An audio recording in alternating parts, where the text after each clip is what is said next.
somewhere beneath the Sibuyan Sea, roughly 1,000 meters below the surface, resting at an angle in the dark where no light has reached in more than 7 decades, lies an object so large it strains the imagination. It is longer than 3 American football fields, placed end to end. It once carried more than 2,000 men inside its hull, men with names, with families, with letters unfinished in their pockets. And for 70 years after the day it disappeared beneath the waves, the world could not find it. This is not a story about victory. It is not a story about glory either. It is a story about the weight of ambition. What happens when a nation pours its finest steel, its sharpest engineering minds, and its most unshakable pride into a single vessel, then watches that vessel devoured by the very future it could not outrun. The ship's name was Musashi, and what follows is its complete story. From the first rivet driven into the shipyard floor in Nagasaki on the 29th of March, 1938, to the moment a remotely operated camera, hovering in absolute darkness, finally found her hull again in the spring of 2015. The ocean kept her for 71 years. Now she belongs to history. Stay with us, because this story does not begin at sea. It begins with a secret. Chapter 1. The Secret in the Shipyard. The city of Nagasaki in the late 1930s was, by any measure, an open place. Foreign missionaries walked its hills. International trading houses occupied its harbour front. Ships from a dozen nations moved through its waters with the easy familiarity of a port that had welcomed the outside world for centuries. And yet, inside the Mitsubishi Heavy Industries compound, at the edge of that harbour, something was being hidden that the Japanese government considered more precious and more dangerous to reveal than almost any state secret it possessed. The order to begin construction on a new class of battleship had been issued in January of 1937. By the following year, the Mitsubishi Nagasaki shipyard had been physically transformed to receive it.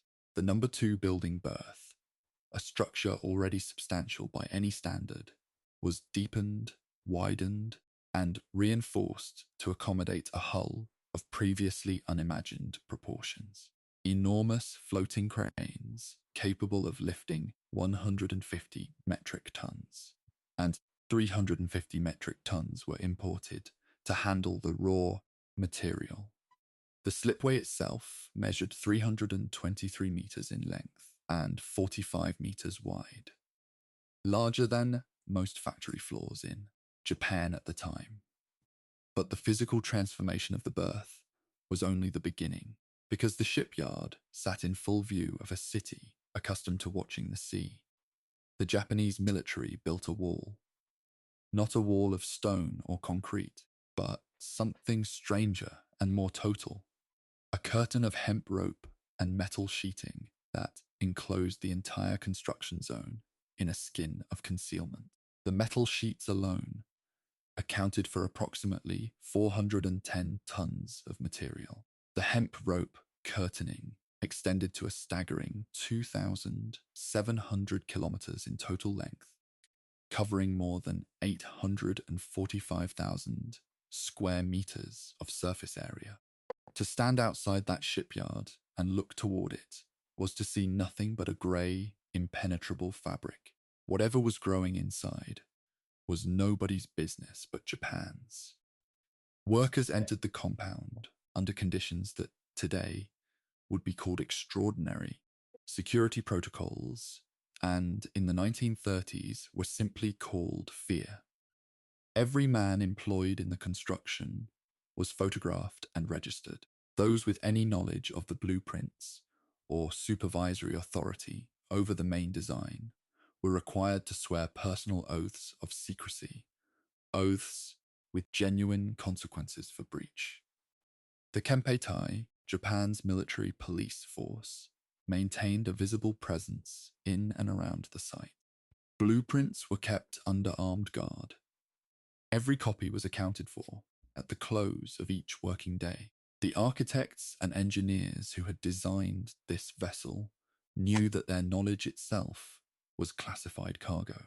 The ship being built inside that wall of secrecy had been assigned the bureaucratic designation of Battleship Number 2. It had no name yet.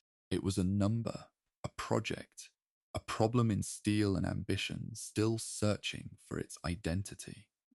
But the men who designed it understood, even as the first steel plates were being shaped and lifted into position, that they were building something the world had never seen. The hull's displacement alone, the sheer weight of water it would push aside when it finally entered the ocean, would exceed 70,000 long tons at full load. No warship in history had been built to those dimensions. No nation had yet attempted to forge a floating weapon on that scale. The reason Japan was building it in secret was, on the surface, straightforward. The major naval powers of the world, Japan, Britain, the United States, had spent much of the 1920s and early 1930s attempting to limit each other's naval construction through treaty agreements. Japan had formally withdrawn from those framework agreements in the mid-1930s, but the spirit of concealment ran deeper than treaty compliance. The designers and admirals behind Battleship Number 2 believed, with genuine conviction, that its most important characteristic was the surprise it would deliver. The moment an enemy fleet encountered a vessel they had not known existed, armed with guns larger than any they had faced before, there was, running beneath the practical military logic, something else entirely. The Japanese Imperial Navy of the 1930s operated within a culture in which the battleship occupied a position not merely tactical, but almost spiritual. The idea of the decisive naval engagement, the single, climactic confrontation between opposing surface fleets that would determine control of the Pacific, had been central to Japanese naval doctrine since the early years of the century. Battleship Number 2, along with its sister ship being constructed simultaneously at Kure, was to be the vessel that made that decisive engagement impossible to lose. It was to be so powerful, so heavily armored, so impossible to sink, that an enemy commander seeing it across the water would understand, without firing a shot, that the calculation had already been resolved. What the admirals and engineers inside that hemp-curtained compound did not, perhaps could not, fully absorb was that the world outside was changing at a pace the curtain could not slow.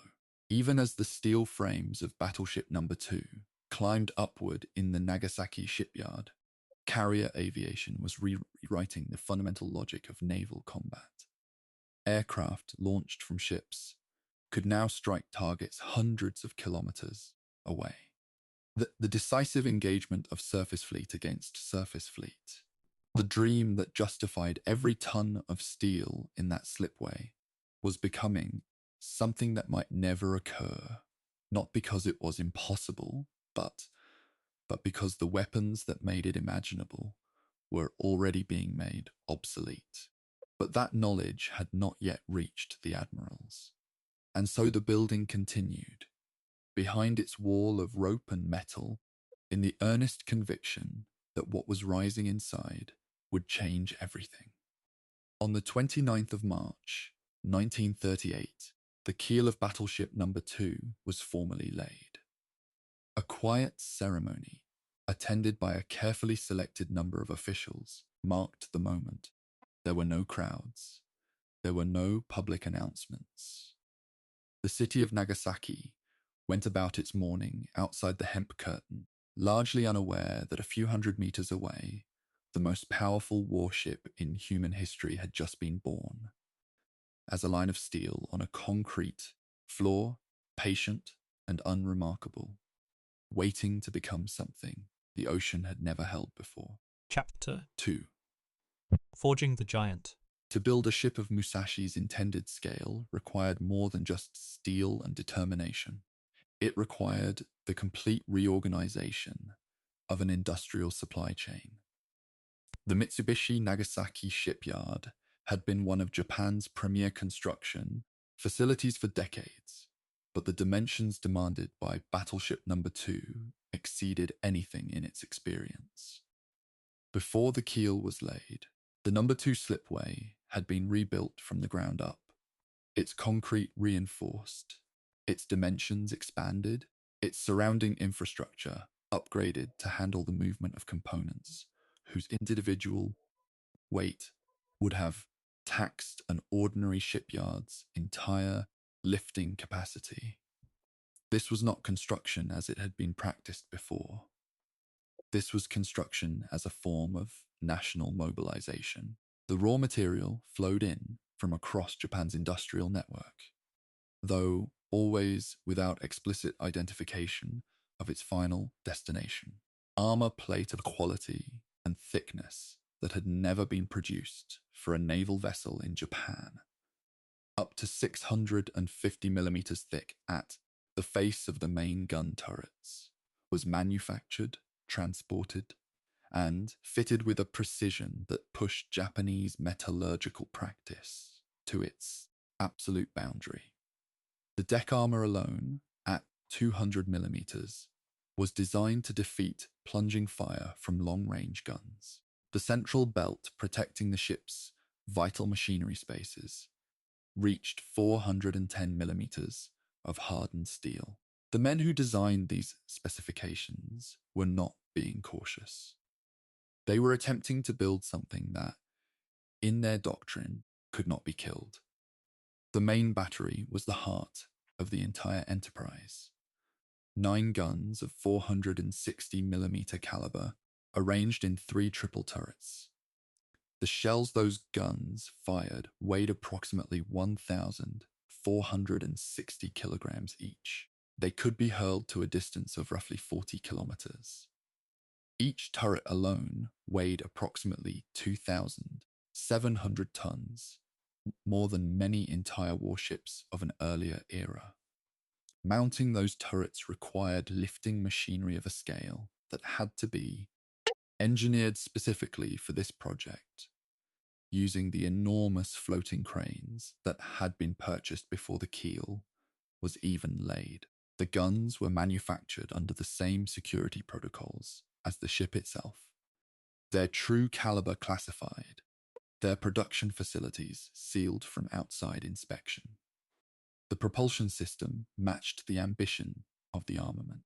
12 Kanpan oil-fired boilers fed 4 geared steam turbines, generating 150,000 shaft horsepower. That power turned 4 propeller shafts, driving the ship to a top speed of 27 knots.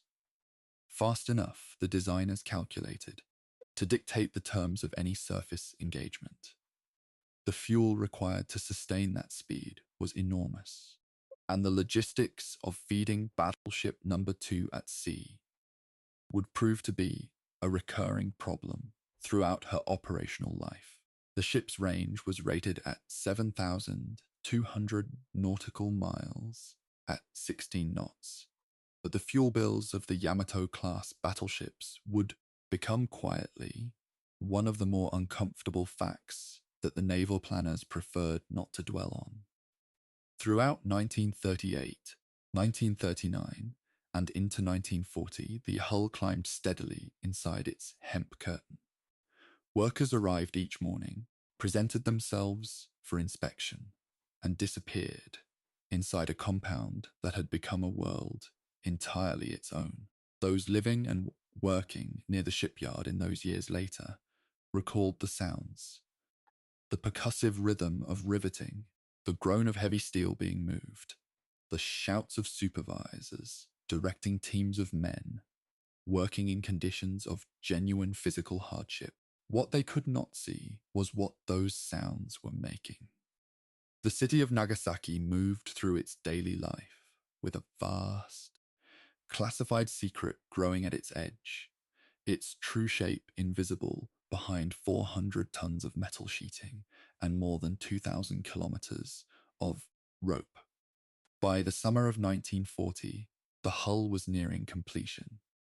The structure that had begun as a keel line on a concrete floor had become something recognizable as a ship, a hull of immense proportions, dark with primer, its bow rising to a height that placed it well above the roof lines of the buildings, visible through the gaps in the security curtain. Workers who saw it from certain angles inside the compound later spoke of the difficulty of comprehending its scale when you were standing close to it. The hull's sheer side, viewed from the floor of the berth, was less like a ship's hull and more like the wall of a building, vertical, absolute, and apparently endless. Something in the minds of the men who built it had shifted without anyone quite acknowledging it. This was no longer simply a warship. It was a statement. The launch was scheduled for the 1st of November 1940. A launch in shipbuilding practice is the moment the hull enters the water for the first time, not the moment the ship becomes operational, which requires months or years of fitting out work, but the first irreducible contact between the hull and the element it was built to inhabit. For a hull of ordinary size, this is a controlled and unremarkable event.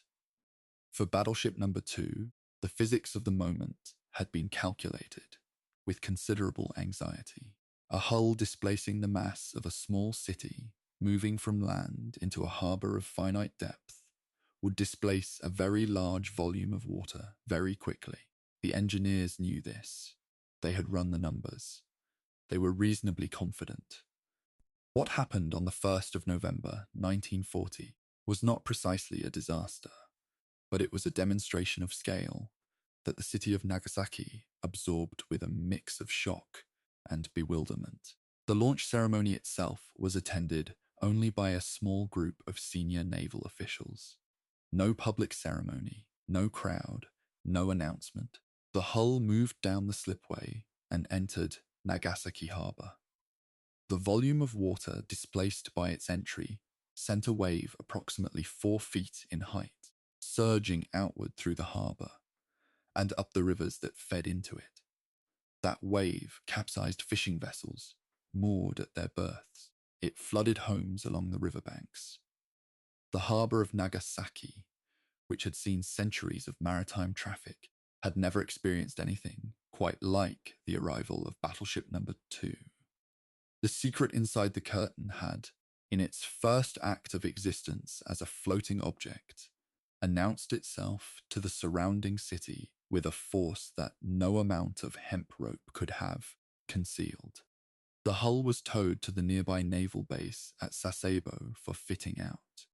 The process of taking a launched hull and transforming it into an operational warship, installing guns, fire control systems, armor, accommodation, machinery, communications equipment, and the 1,000 other systems a ship of this type requires, would take nearly 2 more years.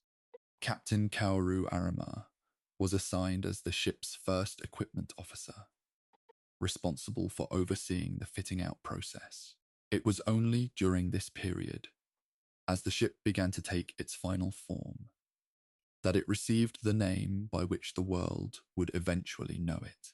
Battleship No. 2 was named Musashi, after the ancient Japanese province that encompasses the region now occupied by the Tokyo metropolitan area, a name drawn from the deep soil of the home islands, for the largest warship Japan had ever built. Chapter 3, The Ship That Carried an Empire's Hopes. On the 5th of August 1942, the battleship Musashi was formally commissioned into the Imperial Japanese Navy. The ceremony was conducted at Sasebo. It was not a public event. Japan was at war. War it had widened dramatically the previous December with simultaneous strikes across the Pacific and Southeast Asia. And the commissioning of its largest warship was handled with the same instinct for concealment that had governed every stage of its construction. The men who stood on Musashi's deck that morning, the officers who received their orders, the sailors who took their stations for the first time in those immense internal spaces. They understood that they were beginning service aboard something extraordinary. What they were less certain of was what that extraordinary thing was actually supposed to do. The question of what the Yamato-class battleships were for had not been satisfactorily resolved by the time Musashi entered service.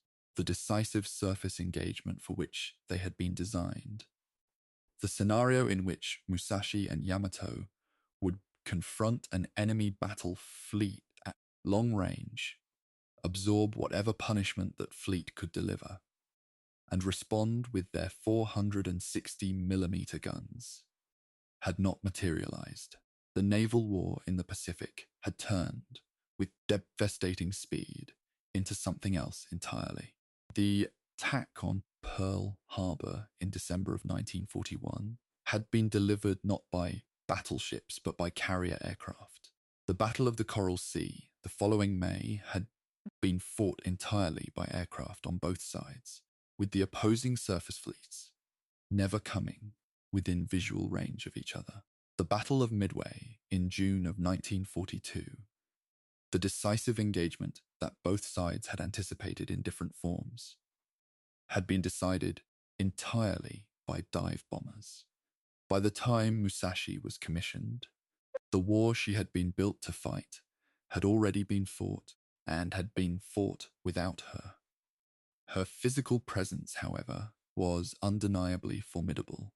The ship that completed fitting out and entered operational service in the summer of 1942 was, by every measurable standard, the most powerfully armed and heavily protected surface warship in existence. Her length of 263 meters placed her entire silhouette at a scale that required recalibration from anyone who encountered her for the first time. Her beam of nearly 39 meters gave her a stability that no other warship could match. Her crew complement of approximately 2,400 men occupied 3 decks of accommodation in the forward section of the ship, along with spaces distributed throughout the hull and stern. For the men assigned to her, many of them young, most of them serving their first significant posting, she was both a place of work and a complete world. The ship had its own food preparation facilities, its own medical bay, its own administrative hierarchy. She was a floating city, small and completely self-contained. Captain Arima, who had overseen her fitting out, remained at her helm into her early operational period. The first months of active service were given over to sea trials and working up, the long, iterative process by which a ship's crew learns the vessel's characteristics, and a vessel's systems are tested against the stresses of actual operation at sea. Musashi's machinery was put through its paces in the waters around the home islands. The main battery was tested. The fire control systems, sophisticated optical, designed for long-range engagements against moving surface targets, were calibrated against their specifications. The crew drilled and drilled again, mastering the complex choreography of operating a weapon of this size. In these early months, there was still, among the officers and men aboard, a genuine belief that their ship would eventually find the engagement it had been made for. What Musashi found instead, in the opening year of her operational service, was distance. The Imperial Japanese Navy, acutely conscious of what it had invested in Musashi and her sister ship Yamato, was deeply reluctant to expose either vessel to risk before the situation absolutely demanded it. The 2 super battleships represented not merely a tactical asset, but a psychological and symbolic one. Proof of Japanese naval superiority, proof of the empire's industrial capacity, proof that the decisive engagement, when it finally came, would be won. To risk either ship in a peripheral operation, to lose either vessel to a chance encounter with an enemy submarine, or an unexpected air attack would have consequences extending far beyond the tactical. And so, in an irony that was not yet visible to the men who made the decision, the ships, built to project overwhelming force, were held back, carefully preserved for an engagement that kept receding before them. In January of 1943, Musashi departed Kure for the fleet anchorage at Truk Atoll in the Central Pacific. Truk was, at that stage of the war, the operational headquarters of Japan's combined fleet, a vast natural harbour sheltered by coral reefs, capable of holding an entire naval force and positioned at the centre of Japan's Pacific defensive perimeter. The passage south took Musashi into waters warmer and bluer than anything she had sailed since her sea trials, and she arrived at Truk on the 22nd of January. On the 11th of February, 1943, she replaced the battleship Yamato as the flagship of the commander of the combined fleet, Admiral Isoroku Yamamoto, the most powerful warship in the Imperial Japanese Navy, had become, formally, the floating headquarters of its supreme commander. The role of fleet flagship brought Musashi a kind of prominence that was largely administrative rather than military. Admiral Yamamoto conducted the direction of Japan's naval war from his quarters aboard the ship, receiving signals, issuing orders, managing the increasingly complicated and increasingly compromised operational situation that Japan faced across an enormous arc of ocean. Musashi was the address from which much of this direction was sent and received, but she was not the instrument of it. Her guns remained silent.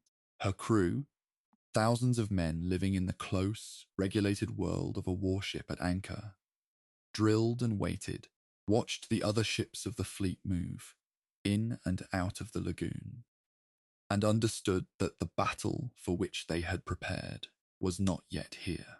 In April of 1943, Admiral Yamamoto was killed when his aircraft was ambushed and shot down over the island of Bougainville, the result of American forces having broken Japanese naval codes and learned the precise itinerary of his inspection tour.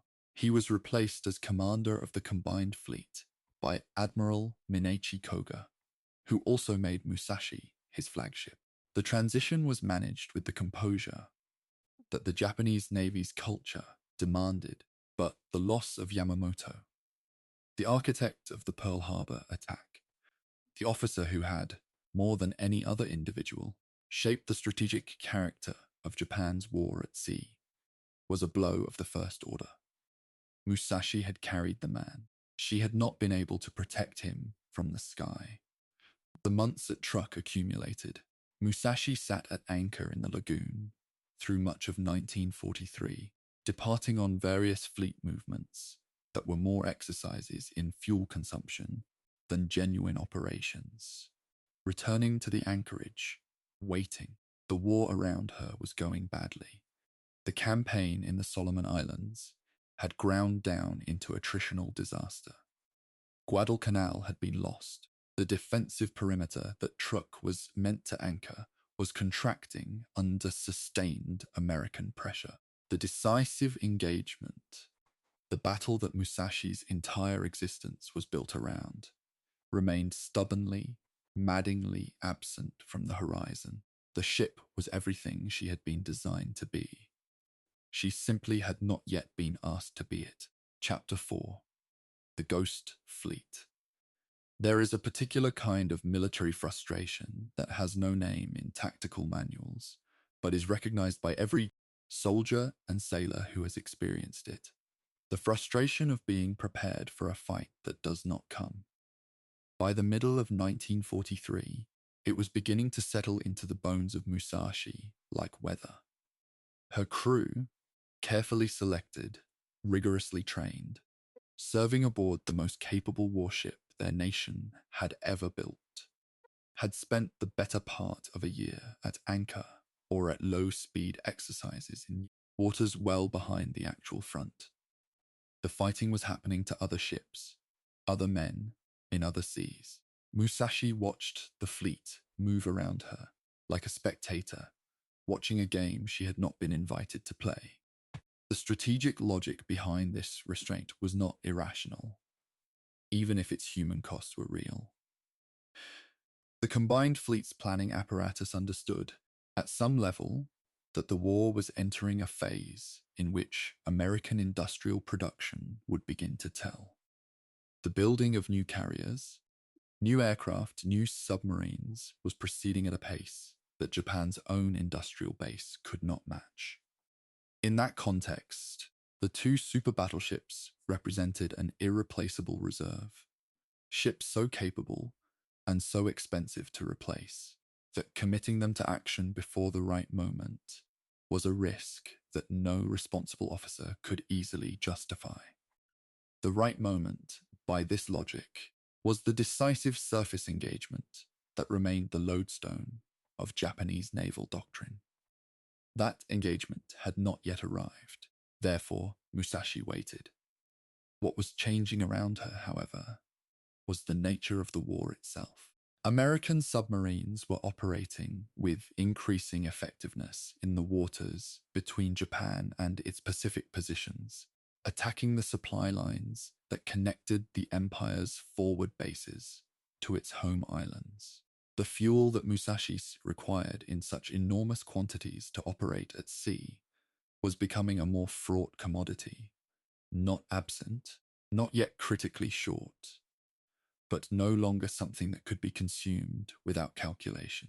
The combined fleet's movements were increasingly shaped by fuel logistics as much as by operational planning.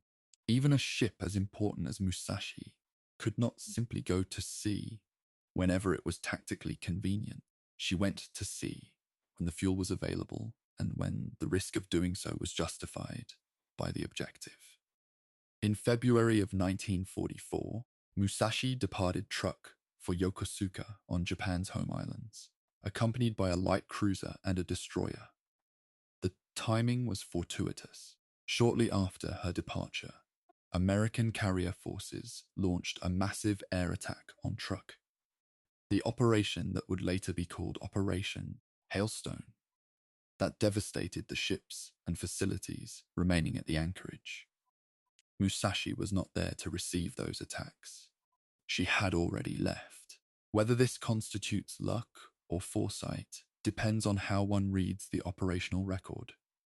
But the effect was the same. Japan's most valuable surface warship was not at Truk when Truk was destroyed as a viable fleet base. She had slipped away just in time. At Yokosuka, Musashi underwent modifications. The anti-aircraft battery that had seemed adequate at the time of her commissioning was progressively reinforced as the realities of carrier air power made themselves felt through the experiences of other Japanese ships. Additional 25mm anti-aircraft guns were added to the superstructure. Dozens of them, in single and triple mounts, clustered around the upper works and the base of the main battery turrets. The logic was straightforward. If Musashi was ever going to operate within range of enemy carrier aircraft, she would need to be able to defend herself against air attack in ways that her original design had not fully anticipated.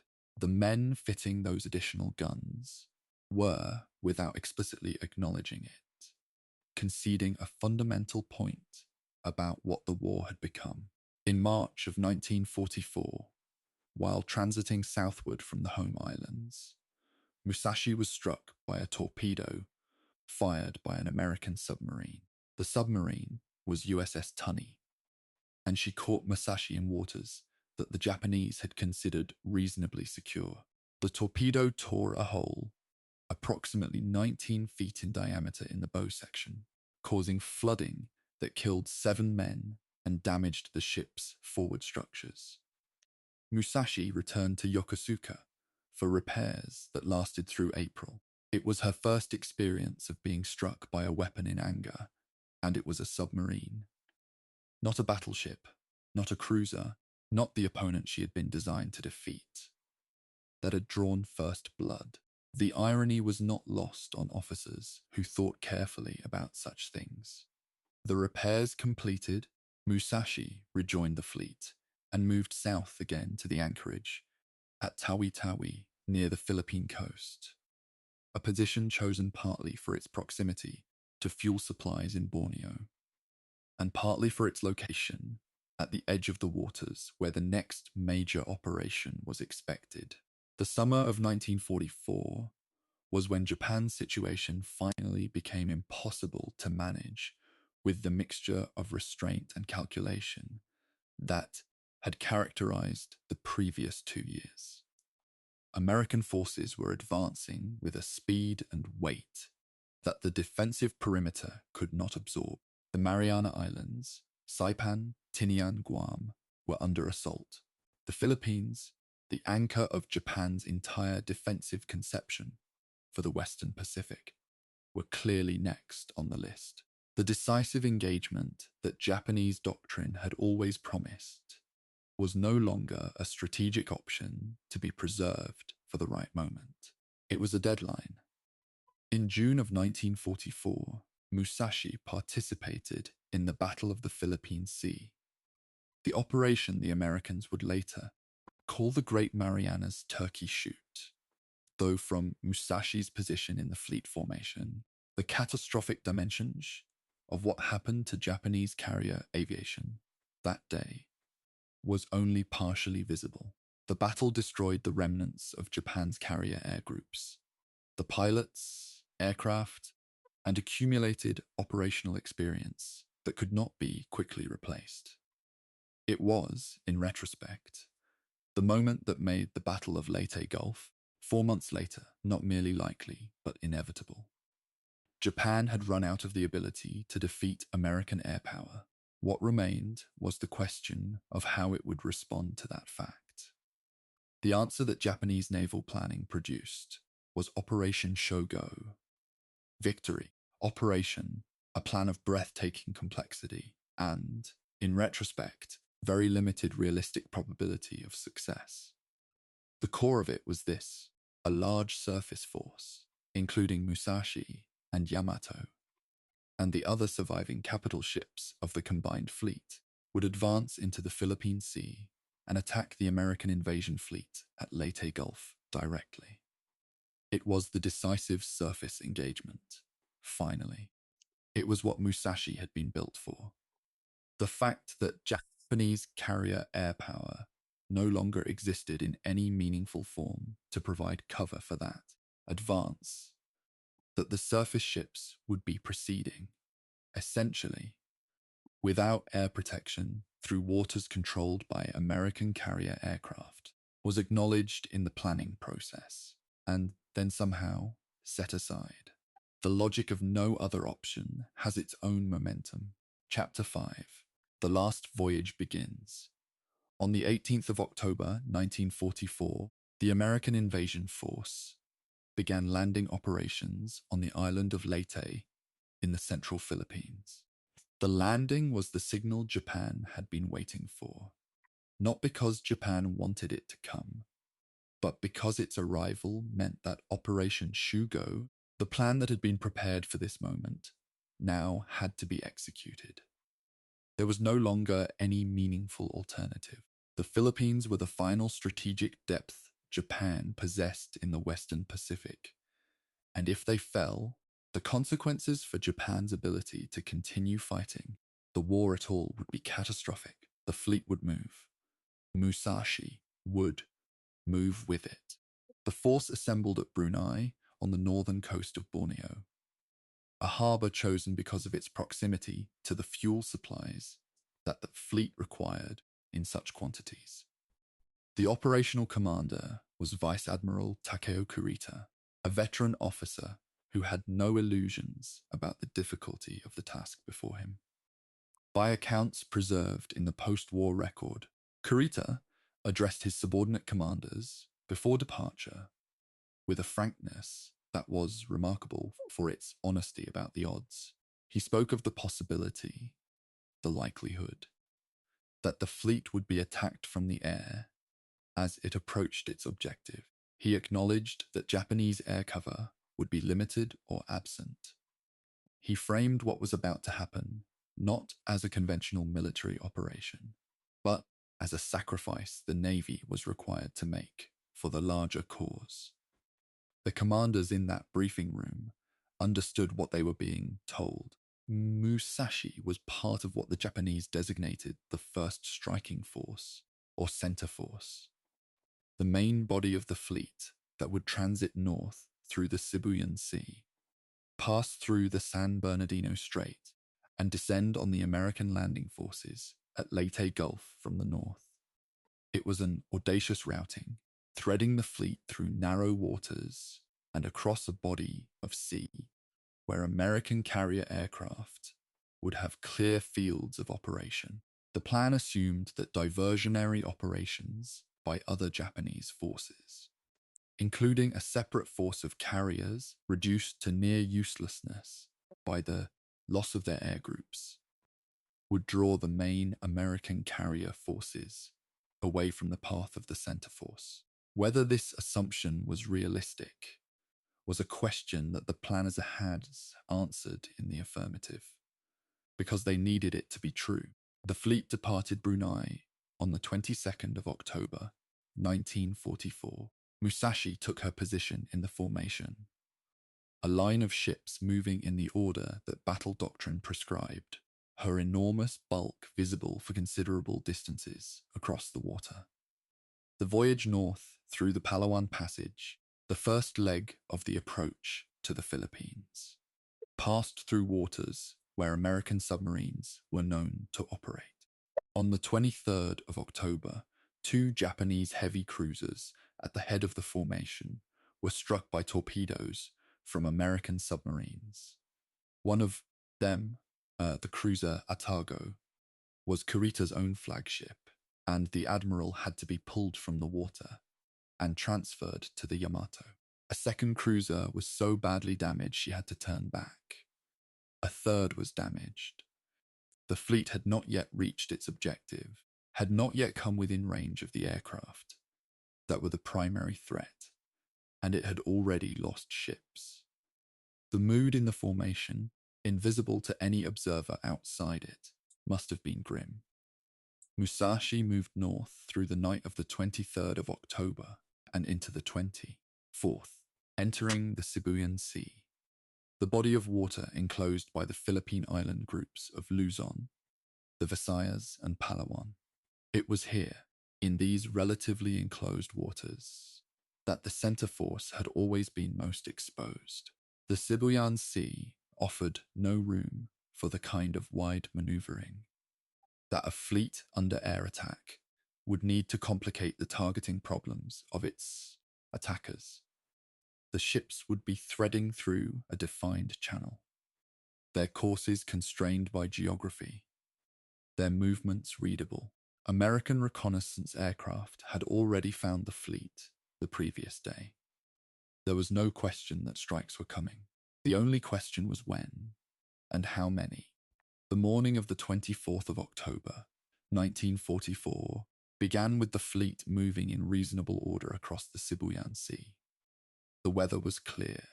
The visibility was good. These conditions, which under other circumstances would be described as favorable, were in this context the opposite. Clear weather meant that carrier aircraft could find their targets without difficulty. Clear visibility meant that the ships of the center force could see the aircraft coming, but could not hide from them. Lookouts aboard Musashi and the other ships of the formation had their eyes on the sky. The anti-aircraft crews were at their stations. The fleet moved north, and the sky above it was empty. And the silence was the silence of a thing about to break. The first American aircraft were detected by the fleet's radar at approximately 0945 hours on the morning of the 24th. They were carrier aircraft from the American task groups operating east of the Philippines, a preliminary strike force, the leading edge of what would become a day of wave after wave of attacks. As the aircraft descended toward the formation, the ships of the center force opened fire. The sky over the fleet erupted with the smoke and percussion of anti-aircraft guns, including Musashi's own expanded battery of 25mm weapons, firing in the frantic rhythms of weapons crews who had trained for exactly this moment. Some of the attacking aircraft were hit. Some fell. Others pressed through and released their weapons against the ships below. The first hits on Musashi came in the opening strikes of the morning. Torpedoes, the weapons designed to operate below the waterline, to find the places where armor could not follow, began striking the hull. Each hit sent a shudder through the ship's entire structure, a physical shock that the men inside felt through their feet and hands and teeth.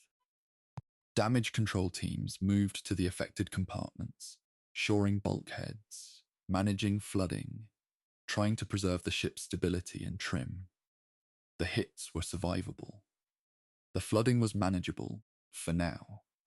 Musashi was absorbing punishment and continuing to move. The designers who had built her armor to these specifications had not been wrong about her capacity to take damage. What they had not calculated for was the number of weapons that would eventually find her. Chapter 6. The long dying the attacks on the 24th of October 1944 came in waves. American carriers from multiple task groups launched their aircraft in coordinated strike packages, and those packages arrived over the Sibuyan Sea not as a single overwhelming blow, but as a sustained series of engagements spread across the Beta, part of a day, from late morning into the late afternoon. This rhythm, from the perspective of the men defending the ships below, was perhaps the most psychologically grueling aspect of the battle. Each attack was survived. Each time the aircraft broke off and turned back toward their carriers, there was a moment, very brief, very human, of something like relief. Then the radar returns came back, and the anti-aircraft crews went back to their guns, and the sky filled again with approaching aircraft. Musashi was, from the first wave, the primary focus of American attention. Her size made her conspicuous in the formation. Impossible to mistake for anything else. Impossible to overlook for a pilot assessing the available targets below. American attack aircraft from the carriers, Intrepid and Cabot, struck the formation in the early strikes, targeting the super battleship and the ships around her. Later waves from additional carrier groups followed the same logic. Hit the biggest target, hit it again. The result, across the full span of the day's attacks, was a sustained concentration of firepower directed at a single ship that had few precedents in naval warfare. Musashi was not simply being attacked, she was being hunted. The torpedoes accumulated. After the first strikes, 5 had found her hull. After subsequent waves, the number climbed. 7, 9, 12 more. Each one tore a hole in the double bottom, and the hull plating, let in the sea, demanded response from damage control teams who were working with increasing urgencies and diminishing margin. The bombs that hit her upper works destroyed anti-aircraft gun positions, ignited fires in the superstructure, killed and wounded men working the weapons on the upper decks. One American airman, a rear gunner named Russ Dustin, flying from the carrier Franklin, later recalled seeing Musashi from the air during one of the attacks. Musashi was huge. I had never seen anything as big in my entire life. It was a magnificent sight. The observation was made, it should be noted, while his aircraft was in the process of trying to destroy her. Counter-flooding. The technique of deliberately flooding compartments on the opposite side of a ship from torpedo damage to restore a list was used to manage Musashi's stability as the hits accumulated. For a time, the technique worked. The list was corrected to manageable figures. The trim was held. The ship continued to move, reducing her speed as the damage mounted but maintaining her heading. The damage control officers aboard were doing everything that skill and preparation allowed. They were fighting the sea as it entered the ship, using every resource at their disposal, sustaining the life of a vessel that was being progressively unmade around them. The men in those below-deck spaces, in the pump rooms, the engine spaces, the damage control stations, were working in conditions of noise and physical strain that are difficult to imagine from outside. They worked because they had been trained to work, because their shipmates needed them to keep working, because the ship was still floating, and as long as it was floating, there was something to do. By mid-afternoon, Vice Admiral Kurita, observing that Musashi could no longer maintain the speed required to remain with the main formation, made the decision to leave her behind. The center force pressed north toward the San Bernardino Strait. Musashi fell back, her anti-aircraft guns still firing at the aircraft, continuing to attack her, her damage control teams still fighting the flooding, her captain attempting to direct the ship toward shallow water where she might be beached. The attempt to beach her, to run her aground somewhere she could not sink, was the last operational option available to the men who commanded her. It failed. The ship could not make the distance. The flooding was too far advanced. The progressive loss of buoyancy too complete. The list to port that damage control had been fighting all day began, in the early evening hours, to win. At approximately 19 hours and 15 minutes, the list reached 12 degrees. Within 15 minutes, it had increased to 30 degrees.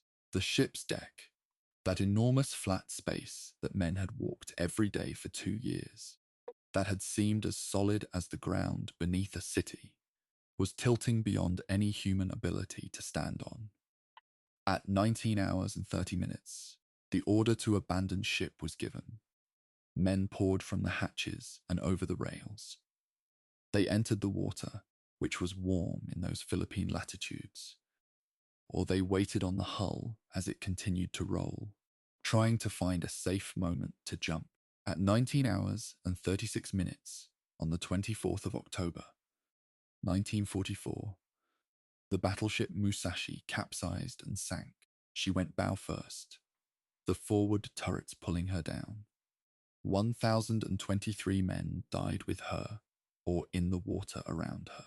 Approximately 1,300 survivors were rescued by accompanying destroyers.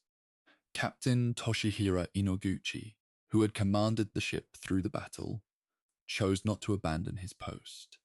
He went down with the Musashi. Captain Kenkichi Kato, who was persuaded by his officers to survive, wrote in his notebook afterward, "I am pleased that almost no damage was sustained by other vessels in the fleet in this battle. I somehow feel that, as the main target, the Musashi managed to save the fleet." The toll in weapons that had been required to sink her was recorded and analyzed extensively in the after-action reporting of the American forces. 17 bombs, 19 torpedoes, a total of 36 confirmed hits from aerial weapons.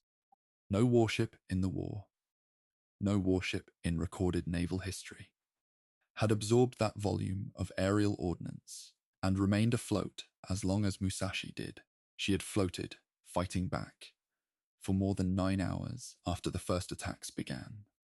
The designers who had specified that armor, those compartments, that damage control architecture, they had built something that matched its specifications with terrible precision. It could be sunk. It had been sunk. But it had required the focused, repeated sustained effort of the most powerful carrier aviation force in the world to accomplish it over the course of an entire day. The rest of the center force pressed through the San Bernardino Strait that night, and the story of what happened next. The accidental confrontation with a small American escort carrier group. The withdrawal, the larger outcome of the Battle of Leyte Gulf, belongs to other ships and other chapters. Musashi had played her part. She had drawn the attacks that might otherwise have fallen more evenly across the formation. She had absorbed, with an endurance that no one watching from the aircraft above quite expected, the full weight of America's carrier air power for most of a day. And then she had gone down, 323 meters long, and carrying everything her builders had put into her, into the dark of the Sibuyan Sea. She would not be found again for 71 years. Chapter 7. The Survivors and the Silence. The destroyers that pulled men from the water around the wreck site worked through the failing light of that October evening in 1944, moving carefully among the debris that marked where Musashi had been. The surface of the Sibuyan Sea in the area of the sinking was covered with everything a ship carries and cannot hold when it goes down. Timber from internal fittings, papers, clothing, empty fuel drums. The 1,000 incidental objects of a ship's daily life, now dispersed across the water without context or owner. Among and beneath that debris were men, some floating on their own buoyancy, some clinging to wreckage, some already beyond rescue. The destroyers moved as quickly as they could manage. They were also aware that they were operating in waters where American aircraft had been active all day and where American submarines had struck the fleet the previous morning. To stop and rescue survivors was necessary. To linger was to risk joining the tally of ships already lost. The number of men recovered from the water around the Musashi wreck site was approximately 1,300. The number who died, either in the ship as she sank, or in the water before rescue arrived, or in the days following from wounds received during the battle, was approximately 1,023. These numbers, extracted from post-war records and Japanese naval documentation, have the clean precision of historical statistics. What they represent, in human terms, requires a different kind of accounting. More than 1,000 men, many of them young, most of them having spent years in the close community of a single ship, were gone in an afternoon and evening in waters far from the home islands. The families of those men would not know what had happened for a long time. In some cases, the full account would not reach them until after the war ended. Captain Inokshi's decision to remain with his ship was consistent with a code of conduct that the Japanese naval tradition held with absolute seriousness. The commander's responsibility to his ship and his men was understood. In the culture of the Imperial Navy, to extend beyond the practical into the moral and spiritual. That he chose to die with Musashi rather than survive her was not regarded as unusual by those who knew him or by the survivors who were pulled from the water after him. It was regarded as the correct thing to do. What complicates this fact, from the distance of more than 80 years, is the knowledge that the men who survived, the 1,300 who were pulled from the sea, included officers, technicians, petty officers, and ordinary sailors who would go on to live long lives, some of them contributing substantially to the post-war record of what had happened on that ship. Their survival was not less honorable for being survival, but the cultural weight that attached to the captain's death and to the deaths of others who chose not to leave says something important about the world from which Musashi had emerged. The survivors who were transferred from the rescue destroyers to other vessels in the fleet over the following days carried with them the first-hand account of the battle that would eventually form the foundation of the historical record. They had experienced hours of sustained aerial attack from inside the hull of the world's largest battleship, had felt the shocks of torpedo impacts, transmitted through steel decks, had worked damage control stations while water rose around them, had made the calculation of when the ship could no longer be saved, and had entered the sea in the fading light of a Philippine afternoon. Their accounts, gathered in debriefs and personal testimonies after the war, are among the most detailed records available of what it was like to be inside a large warship absorbing catastrophic damage. The shocks, the sounds, the physical progressive loss of stability, things that no technical report can fully convey, are present in those testimonies in ways that make the abstract arithmetic of torpedo hits and bomb strikes concrete and human. The broader center force, which had left Musashi behind in the afternoon of the 24th of October, pressed north and passed through the San Bernardino Strait into the Philippine Sea overnight. What happened next is one of the more argued episodes of the Pacific War. The force encountered, early in the morning of the 25th, a group of American escort carriers and their destroyer escorts, small, lightly armed vessels entirely unsuited to fighting Japanese heavy cruisers and battleships. In a battle that lasted several hours, the American ships fought with a ferocity and skill that inflicted real damage on the Japanese force, and, in combination with other factors, induced Vice Admiral Kurita to eventually withdraw rather than press through to the landing beaches. Whether this decision was correct, given the strategic stakes involved, has been debated ever since. What is not debated is that Musashi was not there to see it. She was already on the floor of the Sibuyan Sea. Operation Shugo, in its final accounting, was a failure on every dimension its planners had hoped it might succeed. The American landings at Leyte proceeded. The Philippines fell. Japan's ability to resupply and reinforce its remaining Pacific positions from the resources of the South was effectively severed. The combined fleet, which had committed its remaining capital ships to an operation it could not realistically win, emerged from the Battle of Leyte Gulf, so reduced in strength that it would never again be able to operate as a coherent fighting force. Musashi's sacrifice, and the sacrifice of the other ships and men lost in those 4 days, had not changed the strategic outcome. It had demonstrated the courage and endurance of the men involved. It had not changed the arithmetic of the war. Back in Japan, the news of what had happened at Leyte Gulf was managed with the careful omission that had characterized Japanese public communications about military reverses throughout the war.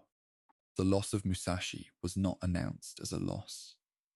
The details of the battle, the 19 torpedoes, the 17 bombs, the 9 hours of sustained attack, the more than 1,000 dead, were classified information.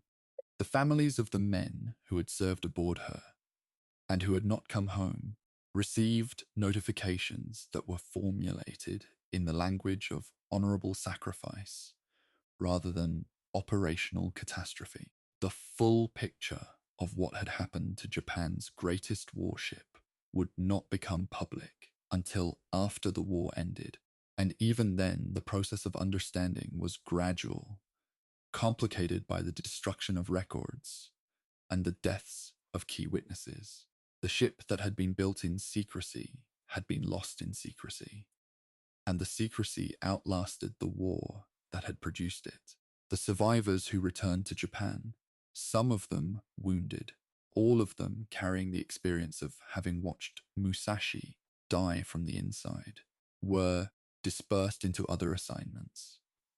The Imperial Japanese Navy had no organizational space, and perhaps no psychological framework for the sustained collective processing of what the loss of its greatest ship meant. The war continued. Men were reassigned. The demands of the ongoing conflict absorbed the time and attention that might otherwise have gone to reflection. Some survivors went on to serve in smaller vessels, in shore assignments, in the kamikaze units that were then being organized as Japan's primary remaining offensive tool. Others were caught up in the final convulsions of the war in the months that followed. The story of Musashi, as a shared memory among those who had served her, was kept alive privately, in letters, in conversations among men who had been there, rather than in any official institutional memory. In the years after the war ended in August of 1945, Japan underwent a transformation so total that the institutions, hierarchies, and cultural frameworks that had produced Musashi were dismantled, reformed, or subjected to a fundamental questioning that had no precedent in Japanese history. The Imperial Japanese Navy ceased to exist. Its records were scattered, some destroyed before the surrender, some captured by American forces and eventually returned, some preserved in archives that took decades to become fully accessible to researchers. The Musashi's own records, her operational logs, her damage control documentation, her engineering reports were among the materials that were partially lost and partially preserved. What survived formed the basis of the eventually quite detailed historical reconstruction of her story, but it took decades and multiple national research efforts to assemble anything like a complete account. The families of the men who died on Musashi carried the weight of that loss into the post-war decades. In Japan's post-war culture, with its deep and complicated relationship to the memory of the war and the costs it had imposed, the grief of families who had lost sons and fathers and brothers in the Imperial Navy occupied a contested emotional space, honored for the sacrifice, but also located within a larger narrative about the war's origins, its conduct, and its consequences that was never fully settled. The men of Musashi, their names, their faces, their last ordinary moments aboard the ship, before the attacks began, gradually became part of the specific human texture of a war that had touched almost every family in Japan. The ship was gone, the ocean held it, and for 70 years, no one knew exactly where. Chapter 8. What the ocean hides, the Sibuyan Sea, is not a body of water that gives things up easily. It sits in the interior of the Philippine archipelago, enclosed on three sides by major island groups: Luzon to the north, the Visayas to the south, Palawan to the west, and open to the east through the waters that separate it from the Philippine Sea. Its average depth across the central portions runs to several hundred meters, but there are areas within it that plunge considerably deeper. Passages and basins where the seafloor drops to depths that make conventional salvage operations impossible, and even modern deep-sea exploration technically demanding. It was into one of those deeper basins that Musashi had descended, bow first, on the evening of the 24th of October, 1944. The question of exactly where she rested had been, in the immediate aftermath of the battle, somewhat academic. Japan was fighting a war that it was losing with accelerating speed, and the precise coordinates of a sunken warship were not a priority for either side. American naval intelligence, which had tracked the center force's movements through the Sibuyan Sea, and collected the after-action reports of the pilots who had carried out the attacks, had a general understanding of the area where Musashi had sunk. The Japanese Navy had the accounts of the destroyers that had rescued survivors from the area. but pinpointing the exact resting place of a ship that had sunk in deep water. In 1944, without the benefit of modern positioning technology, was not something anyone was equipped to do. A general location was recorded. Musashi herself was, for practical purposes, gone. In the post-war decades, as the historical study of the Pacific War developed into a serious scholarly enterprise, the Musashi's story was reconstructed from survivor accounts, Japanese naval records, American operational documentation, and the analysis of the air attack records that American carrier groups had compiled. The broad outlines of what had happened in the Sibuyan Sea on the 24th of October, 1944, became reasonably well established. The wave attacks, the progressive accumulation of damage, the hours of sustained defense, the final sinking. What remained genuinely unknown was the wreck itself. What had happened to the hull after it hit the bottom? How had the ship come to rest? What did she look like in the darkness 1,000 meters down? These were questions that the available records could not answer, and that the technology of the mid-20th century could not resolve. The wreck of Musashi was part of the historical record as an event. As an object, she remained entirely unknown. The technology that eventually made deep wreck discovery possible developed slowly through the second half of the 20th century. The first generation of remotely operated underwater vehicles. The ROV systems that could descend to depths far beyond the reach of human divers emerged in the 1980s and 90s. Deep-sea sonar systems capable of producing detailed three-dimensional mapping of seafloor topography were refined through the same period. The discovery of the Titanic by Robert Ballard in 1985 demonstrated both the technical feasibility of locating large wrecks in deep water and the extraordinary public interest that such discoveries could generate. That demonstration was not lost on others who had objects of historical significance on their mental lists of things worth looking for. Among those individuals was Paul Allen, the American technology entrepreneur and co-founder of Microsoft, whose personal wealth gave him access to resources that could support serious deep ocean research. Allen had a documented interest in the maritime history of the Second World War, and among the projects his research organization maintained was an active effort to locate ships lost during that conflict. The Musashi was, by any measure, among the most significant unlocated wrecks remaining from the war.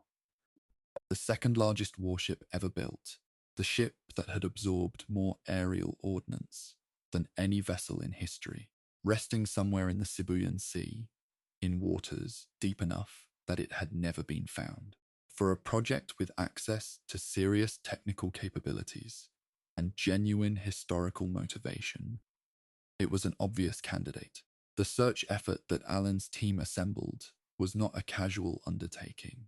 Allen's research vessel was the motor yacht Octopus, a 126-meter vessel that, in addition to its role as a private yacht, carried an array of scientific and deep ocean research equipment that placed it in the same operational category as dedicated research ships. The Octopus had previously been used in Allen's earlier successful searches for warship wrecks, building an operational methodology and a team of researchers who understood both the technical demands of deep ocean search operations and the historical research work required to narrow the search area to manageable dimensions. The combination of archival research, working through American and Japanese operational records to identify the most probable sinking location with the greatest possible precision, and at sea, technical search was the approach that had produced results before. The archival work underlying the Musashi search occupied years. The American air attack records from the 24th of October, 1944, contained the after-action reports of the pilots who had participated in the strikes. Documents that included position, estimates, course and speed readings for the target, and timing information that, when cross-referenced with Japanese fleet movement records and survivor accounts, could be used to construct a probability map of where the wreck most likely lay. The survivor accounts added human texture to the operational data, details about the ship's final heading, the estimated position relative to identifiable geographic features, the direction of the current that had carried survivors before they were rescued. None of this information was precise enough on its own to identify a specific location on the seafloor, but cumulatively, it defined an area of the Sibuyan Sea, where the probability of finding the wreck was meaningfully higher than elsewhere. The search operations themselves required multiple expeditions to the search area. The Octopus deployed its sonar systems across the candidate area in overlapping passes, building up a picture of the seafloor topography that eventually revealed anomalies inconsistent with natural seabed geology. The Sibuyan Sea is not a simple flat-bottomed basin. Its floor has its own topography of ridges, slopes, and formations that must be mapped and understood before a sonar return of the right dimensions and shape can be separated from the background. The scale of the Musashi's wreck, a hull more than 263 meters long, lying at whatever angle it had come to rest, would in principle produce a distinctive return on deep sonar. The challenge was finding that return among everything else the seafloor presented.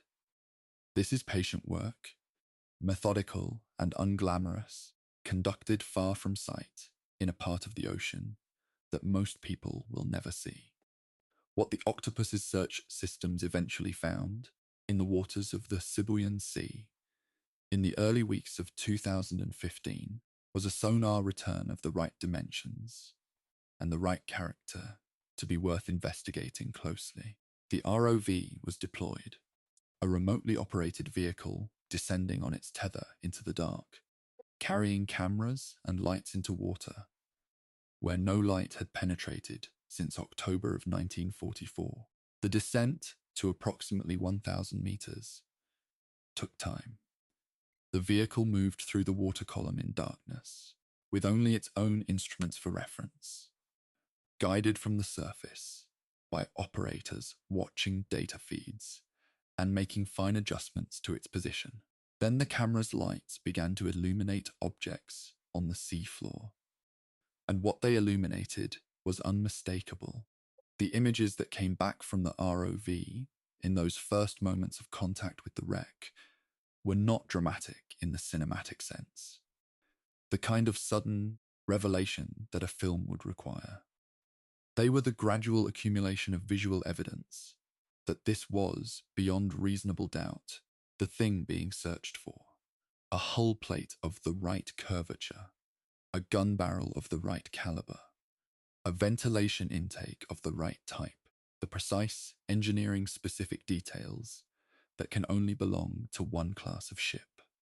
Paul Allen announced the discovery on the 2nd of March, 2015, via a statement that described the find and released the first images. The Japanese government, informed of the discovery, acknowledged it and noted that the wreck was the resting place of more than 1,000 of its citizens, a war grave, deserving of the respect owed to the dead wherever they lie. Musashi had been found. She had been resting, all along, exactly where the war had left her. Chapter 9. The Ship on the Seafloor. The images that emerged from the wreck survey of Musashi revealed a vessel transformed by the particular processes that deep ocean and time apply to steel. She lay on the Sibuyan Sea floor with her bow section separated from the main body, a consequence of the stresses that the sinking had imposed on. the hull, or possibly of the impact with the seafloor itself, or some combination of both. The main hull rested at an angle that reflected the list she had developed in her final hours. Her port side lower than her starboard. The great ship laid over on its side in the dark, as if exhausted by the effort of staying afloat so long. At roughly 1,000 meters of depth, in water of near freezing temperature and absolute darkness, the rate of biological and chemical deterioration of steel is slow compared to shallow water wrecks. Musashi had been preserved in the way that only deep ocean preserves, in something closer to the condition of the moment she went down than any shallow water wreck of the same age would be. The sheer scale of what the cameras revealed required time to absorb. Even in the fragmented, partial views that an ROV's cameras can provide, moving slowly across the surface of a structure far too large to see in any single frame, the dimensions of the wreck communicated themselves unmistakably. The gun turrets, each weighing approximately 2,700 tons, were present. Some still, in their mounts, the massive barrels of the 460mm main battery, pointing into the dark water in attitudes that the gun crews had last set during the battle. The armor belt that ran along the hull's side, the belt that no naval gun of the era could reliably penetrate, was visible in the camera images as a continuous band of steel of extraordinary thickness, its paint long dissolved by the sea, but its physical integrity largely maintained by the depth and cold. Walking a camera along the side of this wreck was, in a sense, walking alongside the most concentrated expression of 1930s naval engineering ambition that had ever been put to sea. The condition of the anti-aircraft gun positions told a different story. The upper works of the ship, the superstructure, the secondary battery positions, the bridge complex, the anti-aircraft gun platforms that had been progressively added to the vessel in her modifications of 1943 and 1944, had been damaged extensively by the bomb hits of the final battle, and the subsequent sinking had imposed its own structural stresses on structures that were already compromised. What the cameras found in those areas was often disordered. Bent metal, collapsed platforms, gun mounts dislodged from their positions. This was the evidence of the battle written in steel, the places where the 17 bombs had struck and burned, the places where anti-aircraft gun crews had worked through the attacks and been silenced. The wreck was not merely a preserved ship. It was a crime scene of physics, and the physics had recorded everything. Marine biologists and oceanographers who have studied the ROV footage from the Musashi wreck note that the ship has become, over the 7 decades of her resting, a significant artificial reef in the deep water of the Sibuyan Sea. Organisms that inhabit deep ocean environments, the species adapted to the cold, the dark, and the pressure of a kilometer of water, have colonized the hull, the gun barrels, the anchor chains, the hatches and ventilation openings. The ship that was built as an instrument of naval power has become, in its permanent rest, a habitat. Life has moved into the spaces that men once occupied. The distinction between the artificial and the natural, which matters so much on the surface, dissolves at those depths into something more fundamental. The simple fact that every stable object in the ocean eventually becomes part of the ocean's larger ecology. Musashi is no exception. She is part of the Sibuyan Sea now, as completely as any reef or seamount. The decision by the Japanese government to treat the wreck as a war grave has significant practical implications for how the site can be legally approached and what can be done there. A war grave, under the international conventions that govern such matters, is a protected site. one whose dignity is to be maintained and whose contents are not to be disturbed or removed without the explicit consent of the nation whose citizens are interred there. The more than 1,000 men who died with Musashi and were never recovered from the water or the wreck itself are considered to be, in the formal sense, still aboard. Their remains, or whatever the sea has left of them in the decades since 1944, rest somewhere in the dark of the Sibuyan Sea, in or near the hull that was their home. This designation does not prevent research visits or documentary surveys. It does establish a moral and legal framework for how those visits are conducted. Musashi is not a salvage target. She is a tomb. The discovery attracted enormous attention in Japan, where the Yamato-class battleships occupy a distinctive position in popular culture and collective memory quite unlike the role of any warship in Western national consciousness. The battleship Yamato sunk during the final months of the war in an operation that has come to be seen as a deliberate sacrifice of an irreplaceable ship and its crew, has been the subject of novels, films, manga series, and a broad cultural mythology in Japan that engages with questions of sacrifice, futility, loyalty, and national identity in ways that are still alive and contested. Musashi, as Yamato's sister ship, shares in that cultural weight, though her story, less well documented in the popular imagination, less the subject of major artistic works until recent decades, had, before the discovery, been somewhat less prominently present in Japanese cultural memory. The images from the Sibuyan Sea changed that. The wreck made the ship real, again in a way that written history and survivor testimony, however detailed, could not quite achieve. Paul Allen, who had funded and led the search, described the discovery in terms that reflected both the technical achievement and the human gravity of what his team had found. He had been pursuing the Musashi for 8 years by the time the discovery was made. The combination of historical research and at-sea search operations that had finally located the wreck represented a methodology refined across multiple previous searches for Pacific war wrecks. Allen passed away in October of 2018, 3 years after the discovery. The Musashi search is part of his legacy, not merely as a technical achievement, but as an act of historical recovery, the retrieval of a specific, significant piece of the Pacific War from the category of lost things into the category of known things. The ocean had kept her for 71 years.